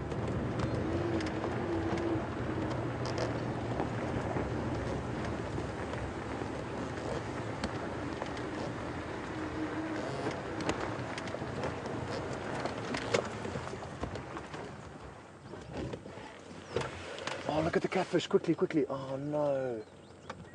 Hopefully they'll come up again. That was crazy. There was 3 catfish which had their mouths out the water and their whiskers sticking out. And then they disappeared. But we'll keep an eye on this muddy soup that you're looking into. Oh, there goes one, there goes one. Look at that. Awesome. So that, folks, is a catfish, known locally as a barbel, and they can stay alive out of water for a long period of time, which is an interesting adaptation that they have, and they can even almost slither like snakes from one pond to another as ponds dry out. So that could be simply what they're doing, is breathing in some oxygen. You can imagine there not being too much oxygen in this muddy water. So I'm guessing they could well be breathing. But it's not often that you see them poking their mouths out, and we'll just give it a bit more time because earlier there were 3 of them, all with their mouths right together and their whiskers sticking out.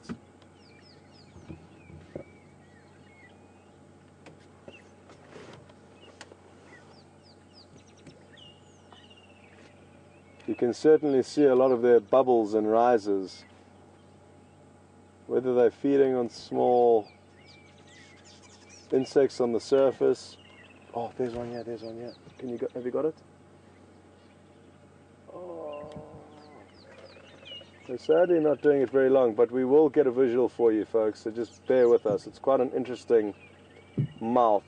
Similar to the catfish that you do find in America and all over the world, in that they have these long whiskers.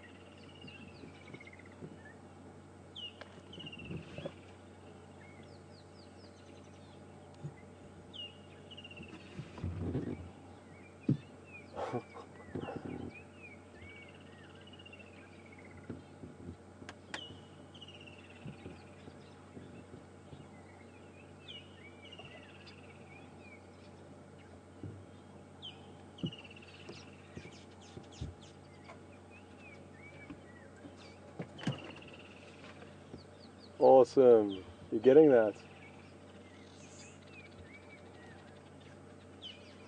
Are you managing to get that? Cool. Great, folks. Like I said a bit earlier, and I probably should have reminded you, my monitor is broken, so I've got no idea of how good of a job the cameramen are doing. I'm sure it is a good job, just varying degrees of greatness. But I believe you guys are getting some good images of these catfish. And there's a whole lot of them together, so It's interesting that they all kind of congregated in this corner of Treehouse Dam, and that they are doing this strange kind of breathing, it looks like. But you can see them literally taking in breaths of air, and I think it's because this water is simply so muddy. The reason why they could be congregating at this edge of the dam would be the fact that there are these weaver nests dangling above the water.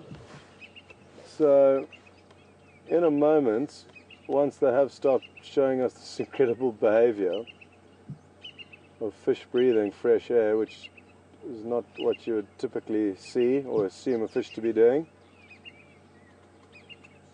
but once they've finished this display, we'll be able to show the weaver's nests that are hanging over Treehouse Dam, and if any of those chicks fall into the water, those big catfish mouths will be sure to provide a new home for them.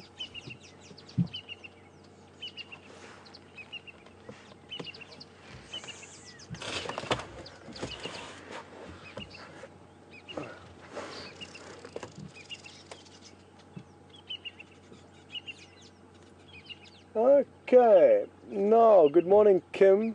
Kim's just sent through a question on Twitter asking if there's any crocodiles in these water holes. There certainly are crocodiles that live in this area, the Sabi Sands in general, but all of the Djuma water holes I have yet to see a crocodile in. Now, what's important to remember with crocodiles is that just because you haven't seen one does not mean that there's not one there. There have been many people that have been consumed by crocodiles for assuming that because they have not seen a crocodile, the crocodile does not exist. They can be very secretive and shy animals, well, not shy, but secretive and stealthy, so you wouldn't want to assume that there aren't crocodiles here, but because of the amounts of time we do spend here, we can safely presume that there are no crocodiles in these water holes. But they do occur in the rivers that flow through the Sabi Sands, the bigger rivers, and they also do occur in some of the bigger water holes. But sadly, we have got no crocodiles at the moment in any of the Djuma water holes. If we did, these catfish would provide a very tasty meal, as would the terrapins, as would the baby birds.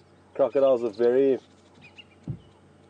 broad eaters in terms of what they will prey on, and they're actually one of the only animals that will actively consume a human or see a human as a potential food source. Most other animals you get, lions, leopards, the other predators, will have an inherent fear of man, and in very unique situations you may get cases where they may be man-eaters. A crocodile, however, will see a human and see you as an animal, a primate, I guess it would lick its lips saying, look at that primate, and then happily eat you.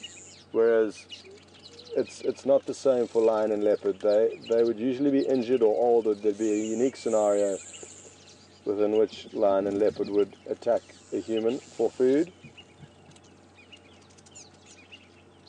This is really crazy behavior looking at these catfish. I mean, you can literally see them taking breaths.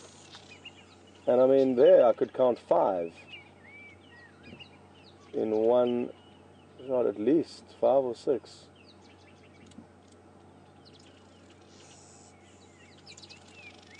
Maybe it's some kind of a mating ritual going on, or I'm going to need to do some research as to what exactly they are doing and why they are all so close together when they are doing it. But just the craziest thing to be seeing.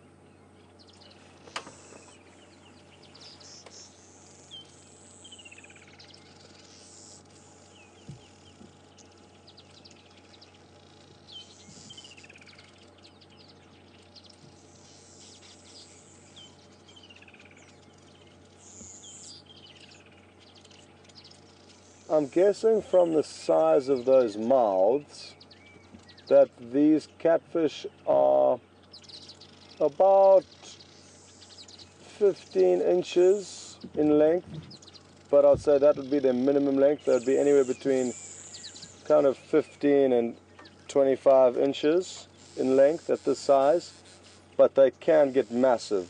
These same catfish can get 4 feet, 5 feet, 6 feet in length. Very, very big. All depending on their food and habitat, but they can get ginormous.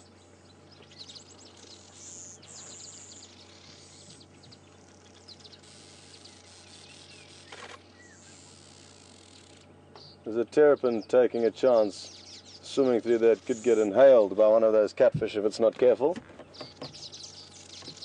And then before we head off, we'll just show you a little bit of footage of the weaver colony that we've been monitoring over the last few weeks. They really are beautiful birds, and not only are they beautiful, but the houses that they build are also seriously impressive.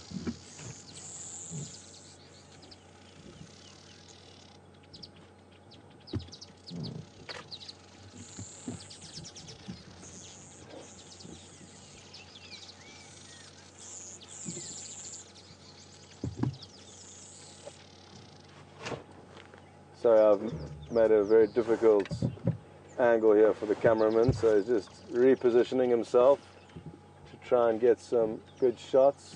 They are difficult critters to film because they tend to be a highly active bird jumping around, but there was one individual there that seems like it is having a little bit of a breather. Oh, there goes a nice one on his nest.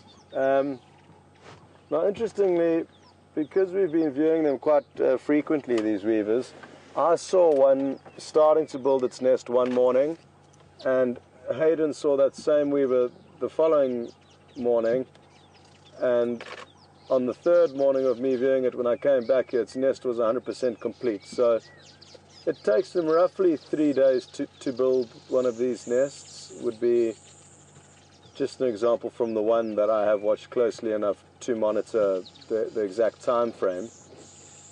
But yeah, 3 days, and then they invite a lady across for an inspection, and if she approves, well then all is well, they continue and start a family.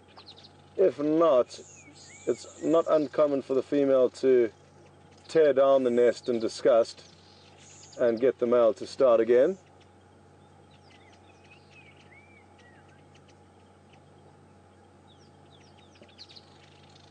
These are the village weavers, and they nest very, very often over water and in these small communities.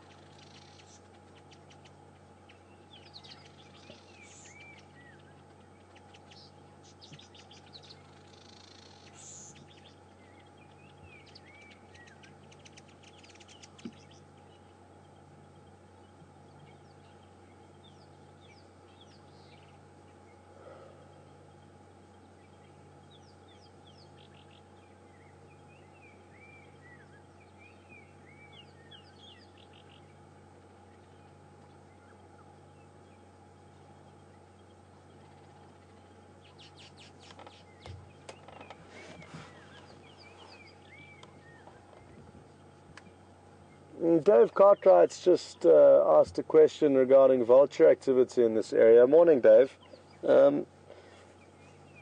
Now, we do get a lot of vultures in this area, but they typically only come here when there's food. So, when the timing is right and there's a dead elephant or a dead buffalo, something quite large in size, then we may get huge amounts of vultures coming in. Now, there have been reports with vultures that are collared or tracked rather with transmitters. They've got evidence of a vulture flying up and heading 200 miles, or maybe just short on 200 miles, beelining in one direction straight to a kill.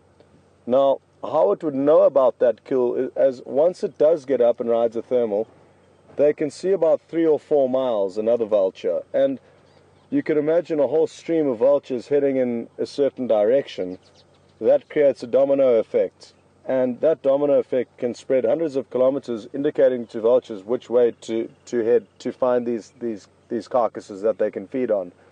So they do cover huge distances to find food, and understandably it's essential that they can cover these huge distances to find food, and not only cover the distance, but also once they get there, they can gorge themselves on in excess of 1.5 kilograms of meat, so around 3 pounds of meat in one sitting, which is a lot for a bird that probably only weighs about 5 or 6 kilograms, possibly a bit more, maybe about 7 kilograms of vulture. But they can gorge themselves at kills, and that's essential because they obviously can't feed themselves. They're scavengers, they clean up carcasses as opposed to kill them. So we do get them here. There's a video on my Facebook page of a flock of vultures descending down on an old buffalo carcass to feed, which was quite exciting a few weeks ago. So if any of you would like to follow my Facebook page, it's Scott Dyson Safaris, and I upload photos and videos of my life in the wilderness, so it's a good place for you to follow my movements. And on that thread, on that page, you will see a vulture video from a few weeks ago, and sadly that is quite rare because we don't have buffalo getting killed by lion on a weekly basis on Djuma. If we did, we would have a lot more vulture viewing, but sadly they move around and do their business elsewhere, and therefore the vultures aren't always here. We get 3 different species that we typically see here: the white-backed vulture, which is the most common, then also the lappet-faced vulture, which is the biggest and strongest of the vultures, and the smallest and weakest of the vultures is the hooded vulture. So those are the 3 main species that we get here. Occasionally we'll get the Cape Griffin vulture, but yes, healthy populations of them in this area. But if we see any vultures soaring around today, I will try my best to show you some images of them. But in the meantime, I think we should carry on. It's been very interesting, these catfish, and always good checking in on the weavers.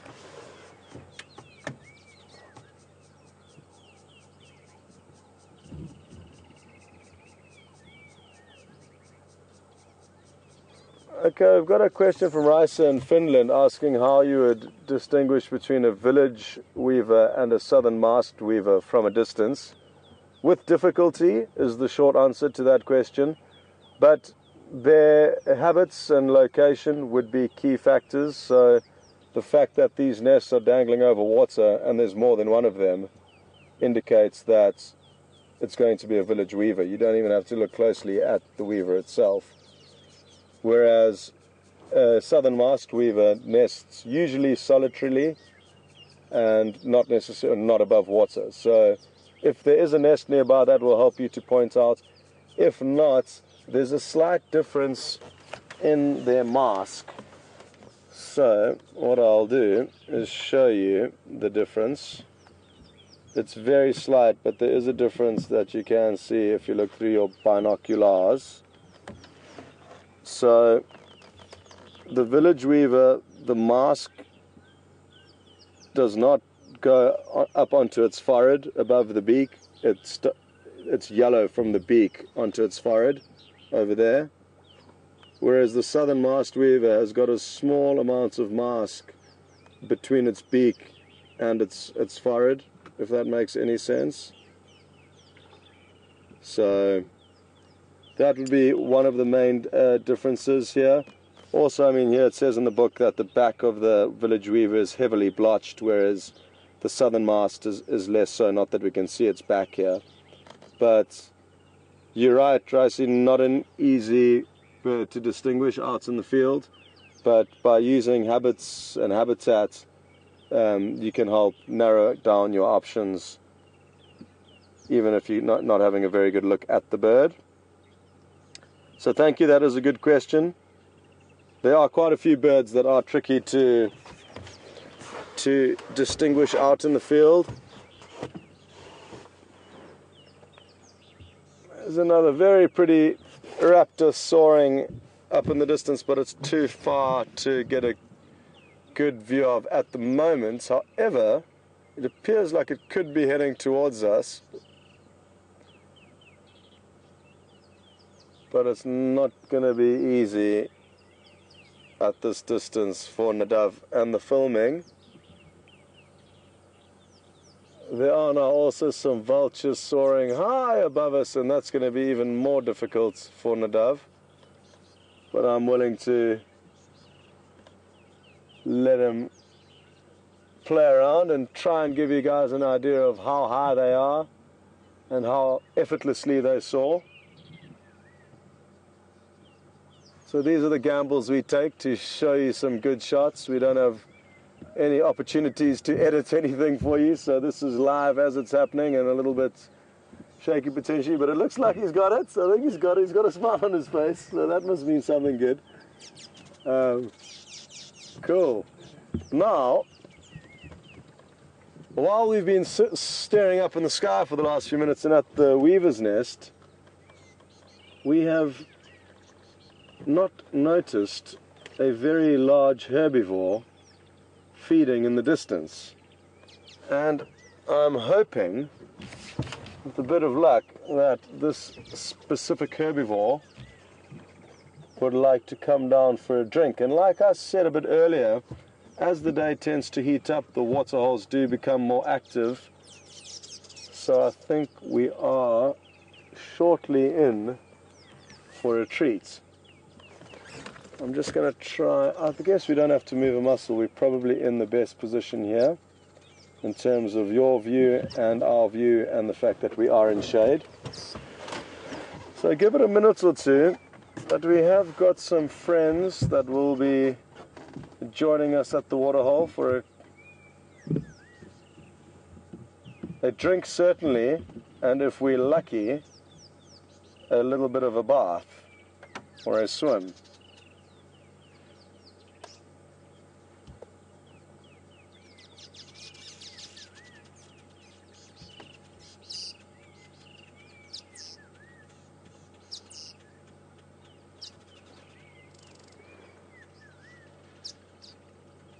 It's quite funny, they're such big animals, but they're literally just hidden from us by one relatively small bush.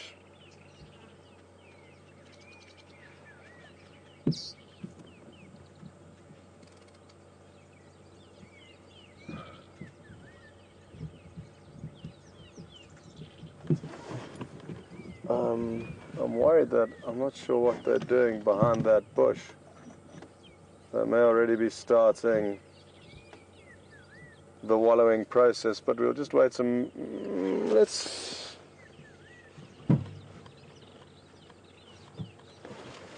see if we shouldn't actually move forward a little bit to see what they are doing, because I think they could be having a bit of a mud wallow.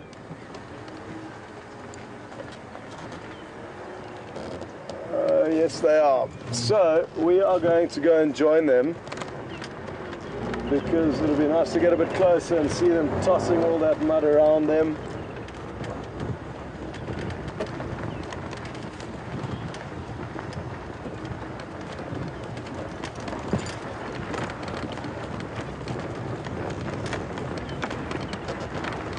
And this way we can get a little bit closer to the waterhole for when they are drinking. So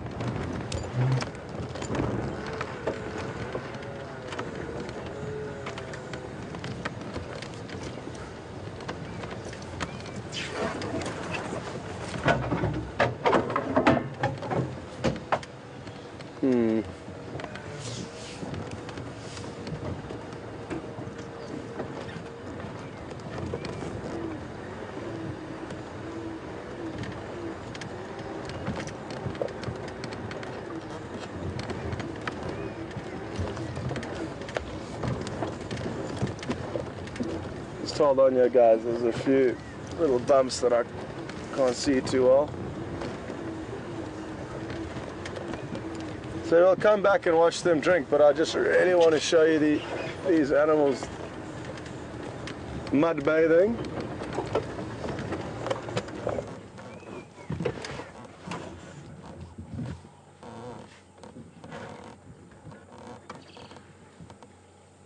It really must be so relieving for them.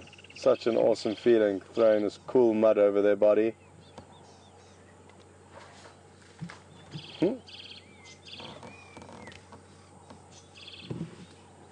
The big female facing away from us is displaying very well when she fans her ears. You can see that network of veins running through her ears. And it's a hugely important part of their anatomy, those big ears, not for hearing, but for cooling. And you can see that network of veins. It's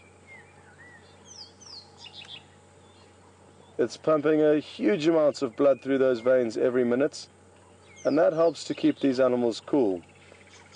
They have an incredible cooling system which does allow them to actually move through the hotter periods of the day where often other animals are inactive. Elephants can continue their never-ending quest for food, and they do need a lot of food. These females will probably be eating close on 300 pounds plus vegetation a day, which does take time. So it's just great to see from this angle those veins really well, so you get an idea of how much blood they can pump through those ears. And the ears form about 20% of their surface area of their body, which is hard to believe, but the fact that it's double-sided obviously helps greatly. And also from this angle you can see that flap that you typically wouldn't see if they were facing you, that little flap on the top that dangles downwards.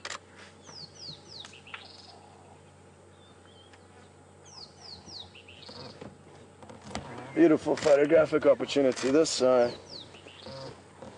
Do bear with me, and like I say, if you would like to see any of my photos,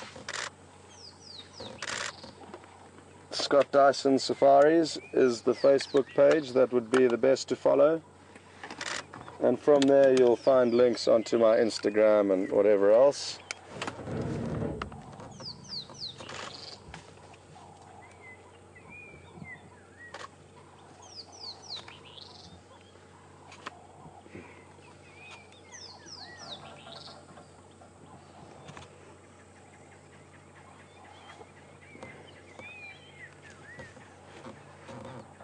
There's one individual drinking behind us, and I'm sure the rest will continue past, but I don't want to move the vehicle as they're walking past. I'd rather just enjoy this beautiful scene of them with their new shimmering body rubs, body scrubs, exfoliator. Soon to be, once it all dries, they'll find a tree and go and rub themselves up against it.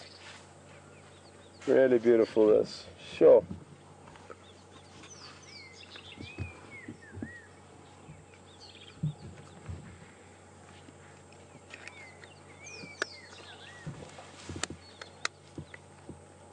Dina on Twitter has just asked a question whether elephants can get sunburnt, and I don't think they can.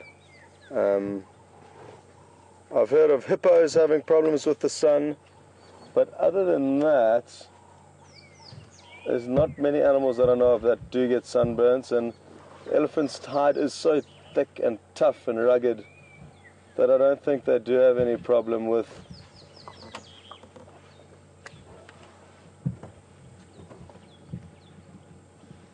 sunburn. But this one's got a problem with an itchy ear, it appears.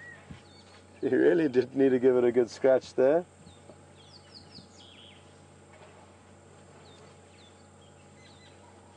So yes, Dina, the reason why they are throwing this mud over them is to initially cool. I'm just going to reposition, folks, because it's getting difficult for the cameraman. They do it initially to cool themselves, but also to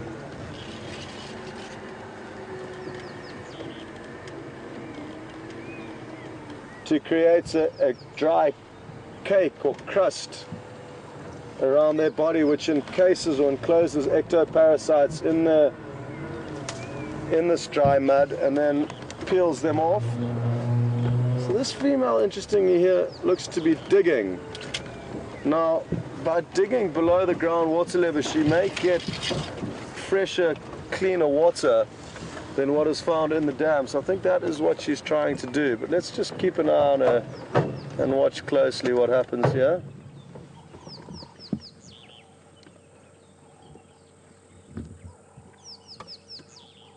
She knows exactly what she's doing, and you can see, I mean, from all the depression there, that it's not the first time that elephants have dug in this area, and they do dig. It's a quality that they have that other animals don't have the luxury of, and that is the ability to be able to dig and then suck up water from what would look like a dry riverbed. They can get access to water.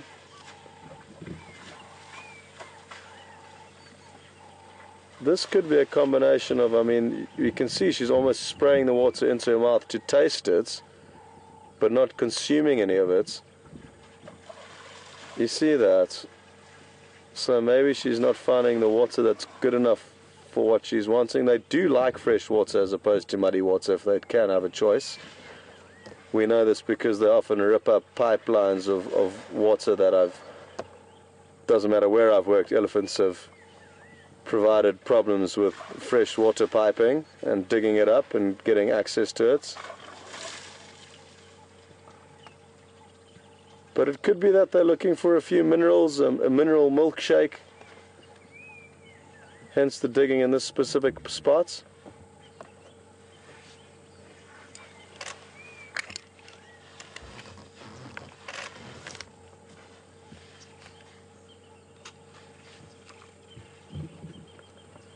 Darren on Twitter has just asked a question about how many liters an adult elephant can hold in its trunk. I would say about 20 liters. I've seen an elephant drink 20 liters of water in a matter of seconds. So if it can drink 20 liters in 2 seconds, it can basically fit it that amount in its trunk in that period of time. So Darren, the answer for me is about 20 liters, but I could be a little bit off there. And it would be, you know, you do get people that work in rehabilitation centers that follow these animals day to day, and they may have some different or more accurate facts than that. But in the one instance where I was watching a rehabilitated elephant in a kind of a show, it consumed 20 liters of water in a frighteningly short space of time, literally a few seconds.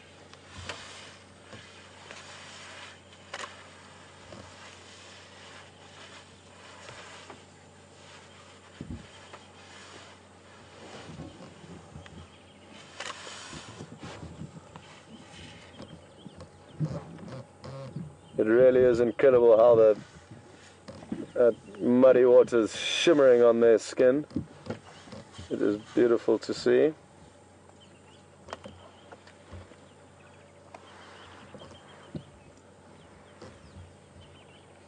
And those individuals out in the dam drinking, they've obviously disturbed those catfish that we were viewing earlier, but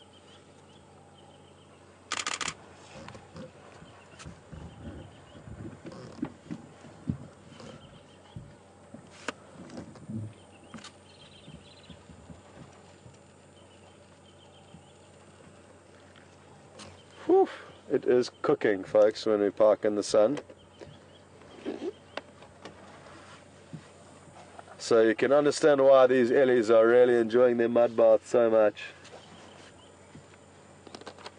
because it is hot out here.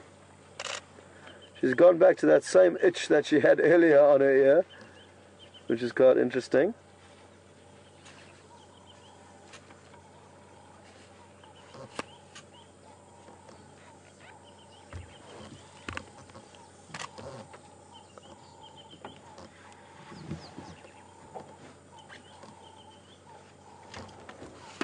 Okay.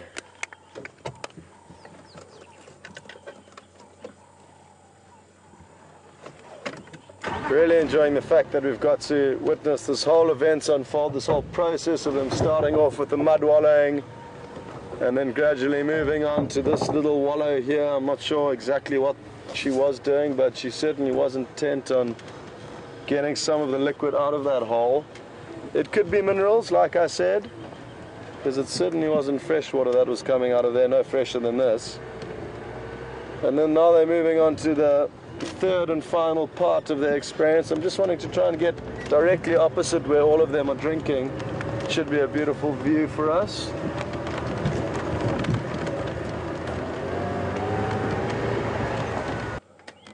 An interesting question has just come through from Mark asking whether a snake can take down an elephant with one bite. Now, I would firstly like to say that the skin on an elephant is very thick, so even if a snake were to bite an elephant, I'm not convinced that its fangs would penetrate deep enough into the skin for its venom to get into the blood system. If it did, however, it would need to have injected a lot of venom into the elephant in order for it to have any effect, because they're such big animals. So the chances of an elephant being killed by a snake are very small, even the most venomous snakes, and we do have some highly venomous snakes in this area. But possibly a baby elephant with thin, softer skin would potentially run into trouble with a snake bite, but I would find it unlikely that a snake would be able to kill an elephant. It is always interesting to wonder though what could happen and what has happened, because there is so much unknown in nature. So especially with these kind of scenarios, it could well have happened, like I say. Well, now it appears that another herd, or potentially a small part of this herd that we have just viewed, but there is another herd of elephants on the way, so we are going to get ourselves back into position for round 2, potentially, with elephants and drinking.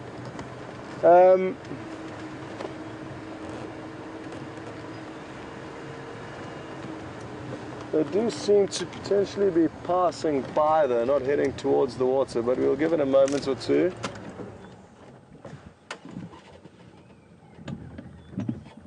But a lot of strange things do happen in nature, Mark, and obviously there's random, less likely events that do happen that are not the norm, but they still obviously happen. And then there are events that happen more frequently and you could kind of expect to see on a more common basis. A snake killing an elephant would be one of those random outliers that you would not likely witness or experience in a lifetime in the wilderness.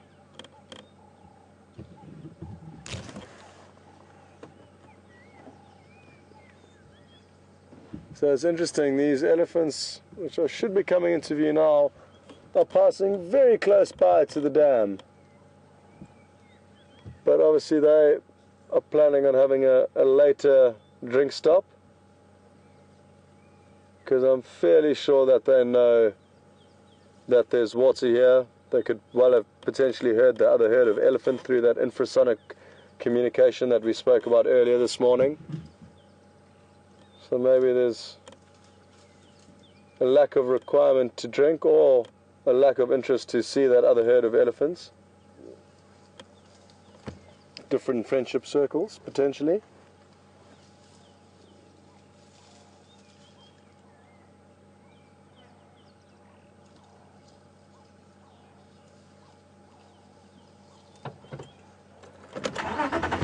Joe McDowell on Twitter, good morning and welcome. Joe's asked whether there are any natural predators of elephants. The answer to that is yes, there are. There's been footage of lions hunting elephants in certain places in Botswana.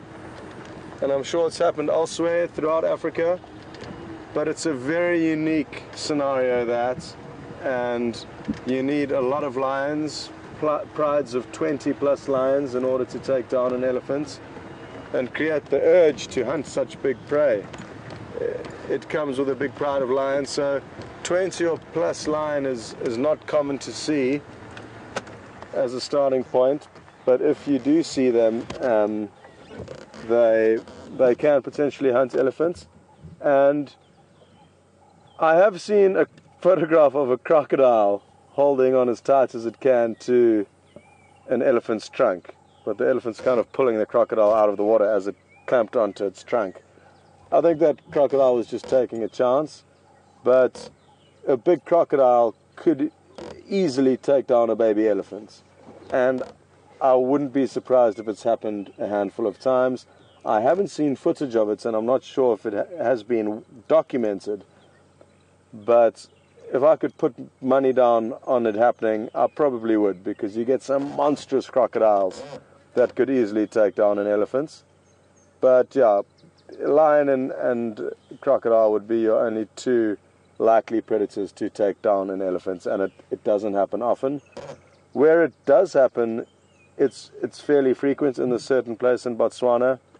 There's an incredible documentary on these lions hunting the elephants, and it's in a very emotional and quite obviously sad to witness, because it's not easy for the lion to kill the elephant quickly, so it's not the most humane death, but it happens, and that is nature. On something a little bit more light-hearted than elephants being attacked by lions, we have a woolly-necked stork which has come and perched itself in a dead knobthorn tree here at Treehouse Dam, and I'm sure it'll fly down once it's checked that the coast is clear and feed on some amphibious aquatic beings that lurk in the shallows.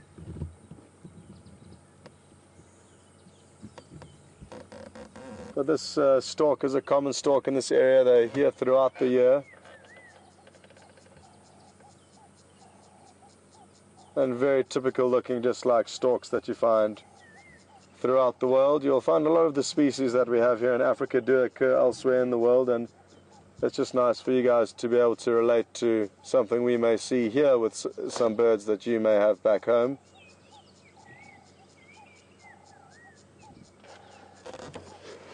Okay, 20 minutes left, folks. Let's keep the wind in our faces and see what we can find.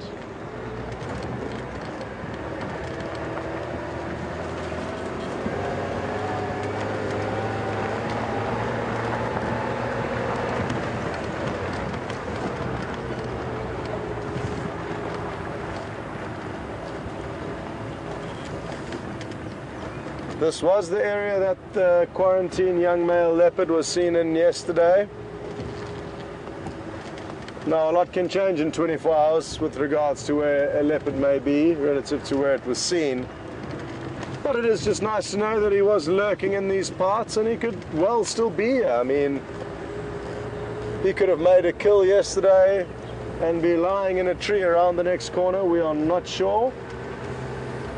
On the other side of it, he could have not made a kill and spent many miles searching for prey and hunting and failing and searching and trying and failing. So, as easily as he could be around the next corner, he could be a far distance off from here.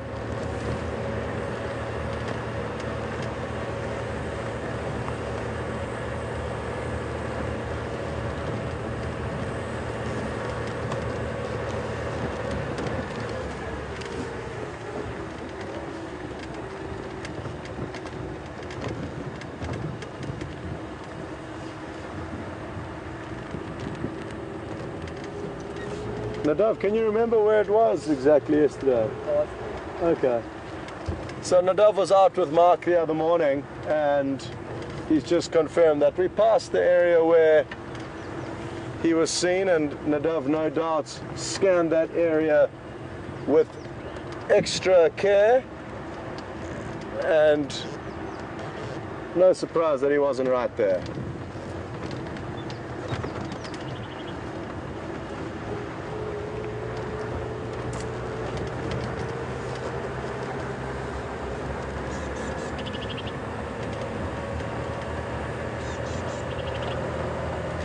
It is a good time of year to spot leopards up trees, and specifically a marula tree.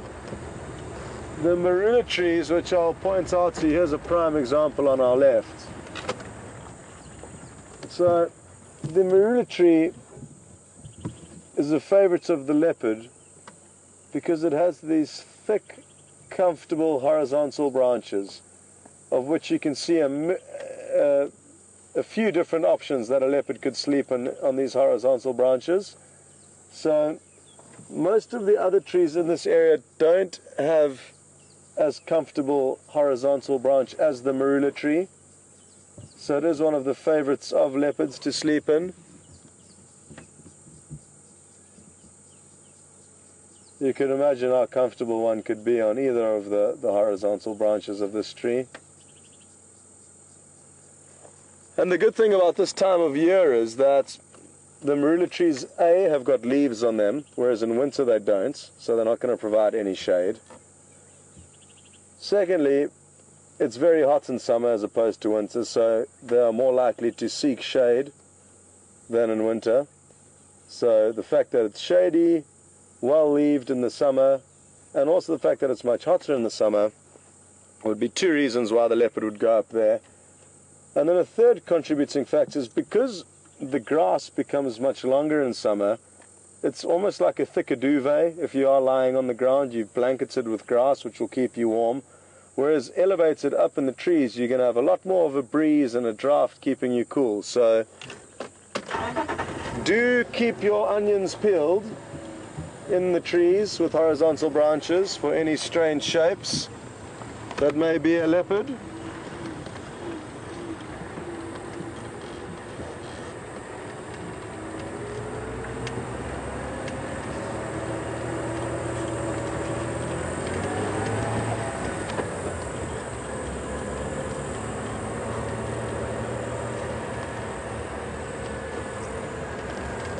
Okay, good morning Sandy, and welcome to this morning's drive.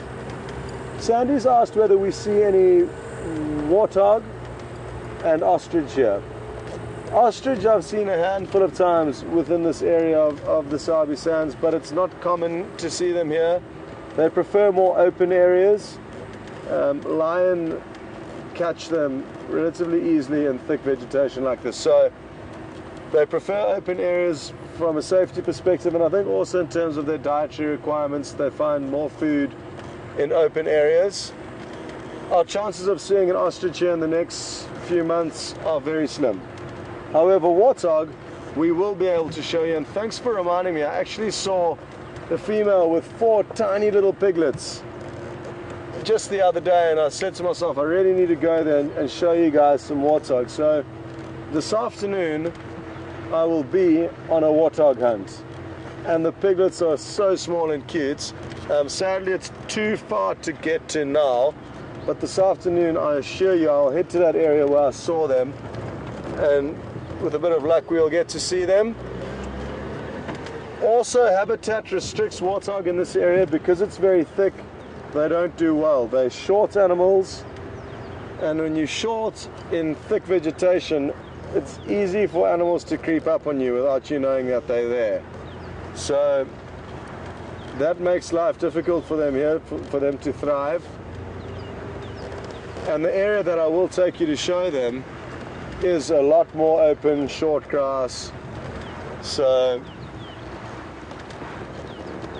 but it's a good observation. It's not that we're avoiding them. It's simply that there are not many here, and the few that I have seen have often run away from the camera. One that would have been a good one to see was the one that I thought was going to charge me the other day when I was on foot. I'm not sure if you were with us a little bit earlier on drive, but I was asked whether I'd been charged before, and the most recent charge or stage when I was nervous was actually with a warthog. of all animals. It was a female with not even a small youngster, it was one sub-adult, and she didn't like the look of me, and I thought she may actually come and cause some trouble, but thankfully she didn't, because I would, even though it's small, a warthog's much faster than me and pound for pound much stronger, and they've got sharp tusks, so I would have come off second best. I was also in a big open clearing, so I had nowhere to go.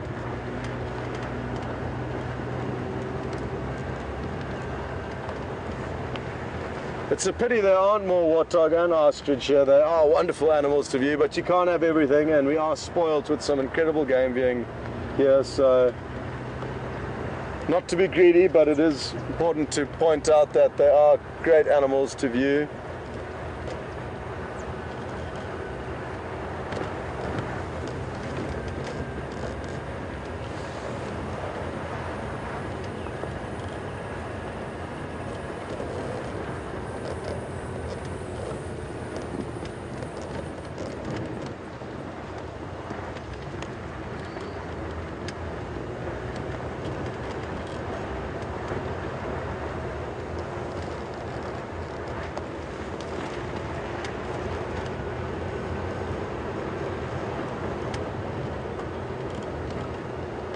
Well, this certainly has been a morning of elephants. I've thoroughly enjoyed all the different elephant sightings we've had. We had the youngster in the beginning giving us a bit of attitude with the rest of the herd feeding past us. And then now watching this herd mud wallow and drink was quite fantastic. I feel like we need a lucky charm for the last few minutes of the drive, so I'm going to pick up something.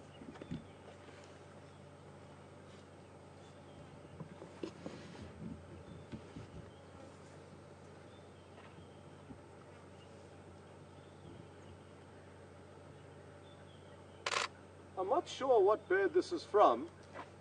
It could be a vulture. It could well be a vulture.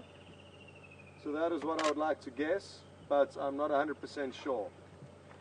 Now, our next task is to find somewhere to put them so that they can guide us in the right direction.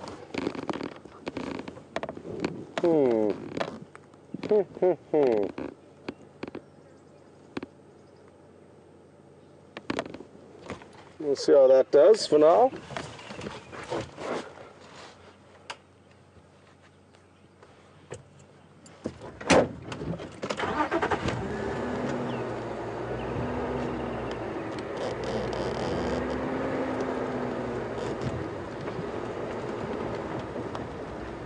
Not that we needed a lucky charm, but I thought it would be a nice addition to Zanella.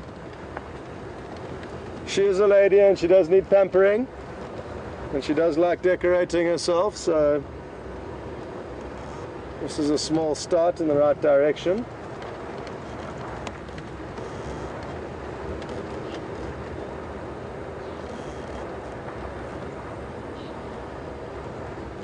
Gloria Hawkins on Twitter.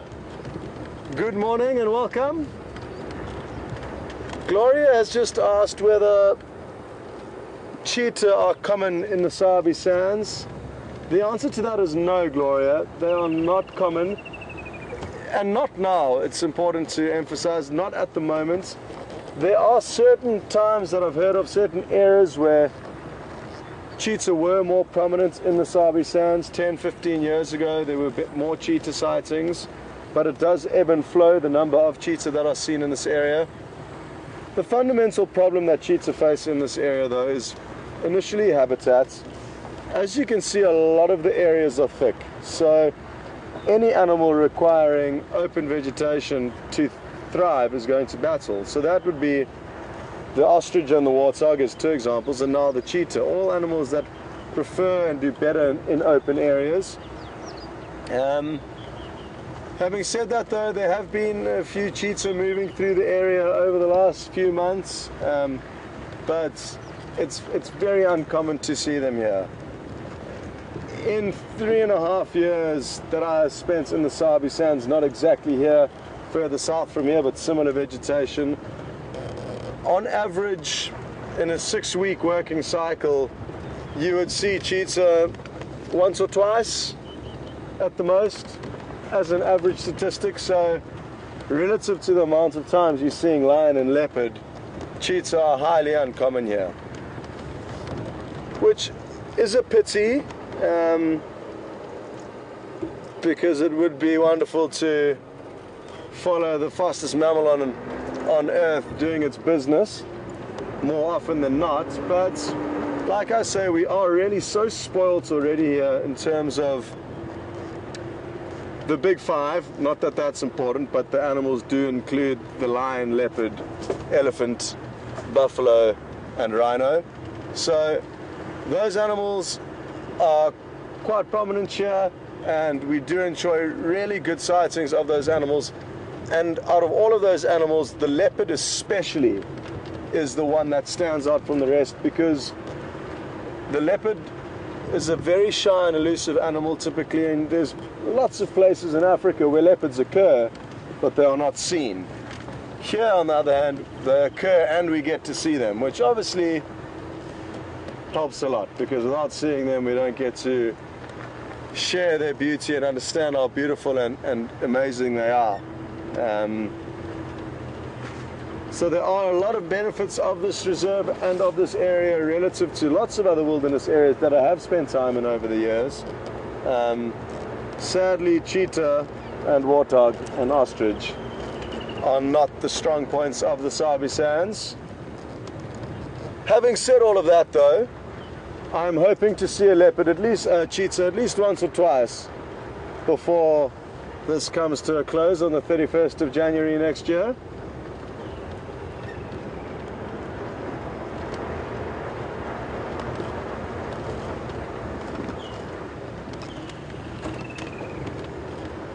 The bird you can hear calling is the woodlands kingfisher. Wonderful. I'm not even going to try and stop to show you that one because it's in such a thick bush. And even when they're on a perfect branch, as the camera points in their direction, they tend to shoot off. So we've got to wait for the perfect opportunity with which to show you the woodlands kingfisher. We did get a good one earlier, Nadav, I think. Hey, did you manage to get a shot in it earlier? Okay, good. So whoever was watching earlier got a good view of the beautiful woodlands kingfisher. There's a lot of hyena activity down this road. There's tracks up and down. And the reason for that is that we are on the road that runs past the den sites. So we may as well just poke our nose in there. I'm not expecting great things because of the heat, but we've got enough time to get down there and give you a glimpse of what may be in store for you this afternoon at the hyena den. I'd like to, at this stage, possibly spend some time at the hyena den this afternoon and also go on the quest for the warthog.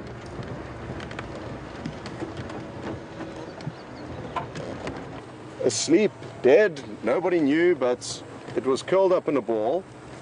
And after, like I say, an hour or two, this honey badger woke up, shook its head like it was just shaking off a little bit of a hangover, and proceeded to eat the dead puff adder. So whether that was the honey badger being very clever and slowing down its heart rate to the slowest it could possibly be, which is when you are sleeping, which would prevent the venom from circulating through its system, but it came out of that puff adder bite unscathed. Whether into it, I'm not sure. Whether the puff adder didn't manage to envenomate in the bite, because it could be a dry bite from a snake, not a venomous wet bite, I'm not sure, but I would be interested to know of any guaranteed immunities out there. I'm not aware of any for 100%, but there could well be. So we are at the hyena den sites, and at first glance, with no surprise it seems like there's nobody home, and the reason for that is a lot to do with the heat. They could be in the burrow that's cooler within the termite mound. Or they've possibly moved houses. I haven't been here for a few days. They do tend to shift and change their accommodation fairly regularly.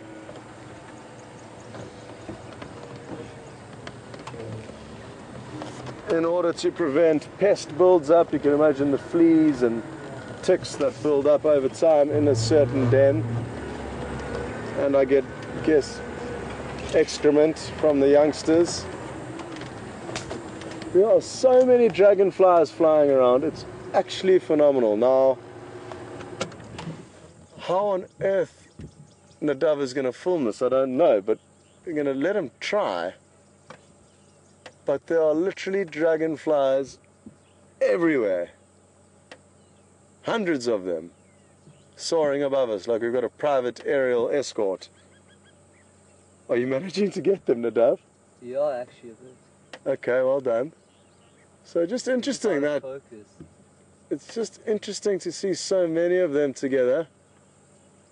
What would be easier for Nadav to show you though is the vultures circling way up above us. I'm guessing they're a mile, 2 miles up in the sky.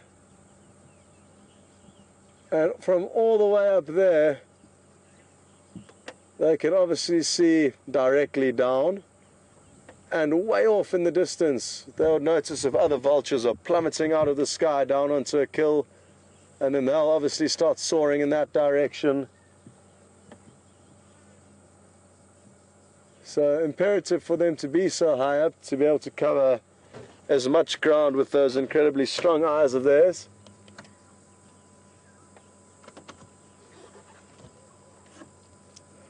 And we've just got a few minutes left, so I'm going to start saying goodbye and thank you for joining, and thanks for all the questions.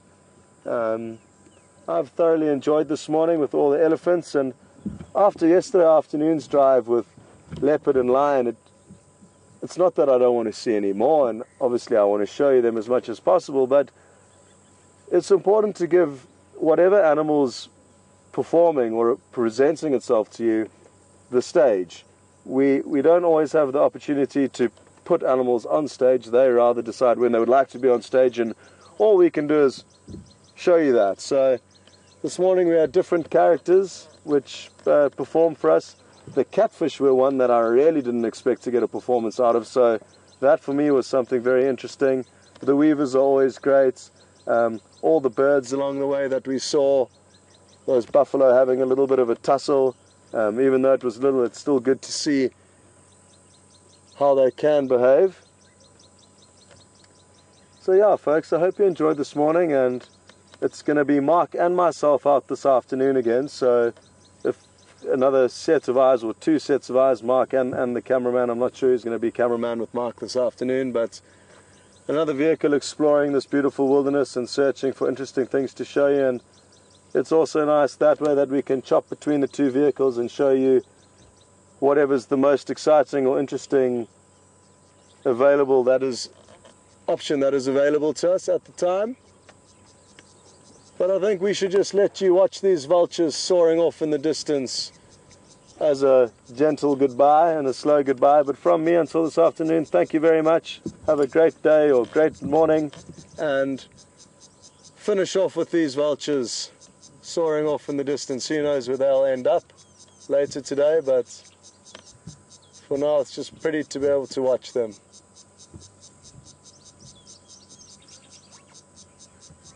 And a big thank you to Nadav. I often forget to thank the cameraman, and it's not because I don't appreciate their work, but well done to Nadav. Thank you very much for joining me. Pleasure. Been really fun. Good stuff. Well, folks, enjoy the vultures, and until this afternoon, all the best.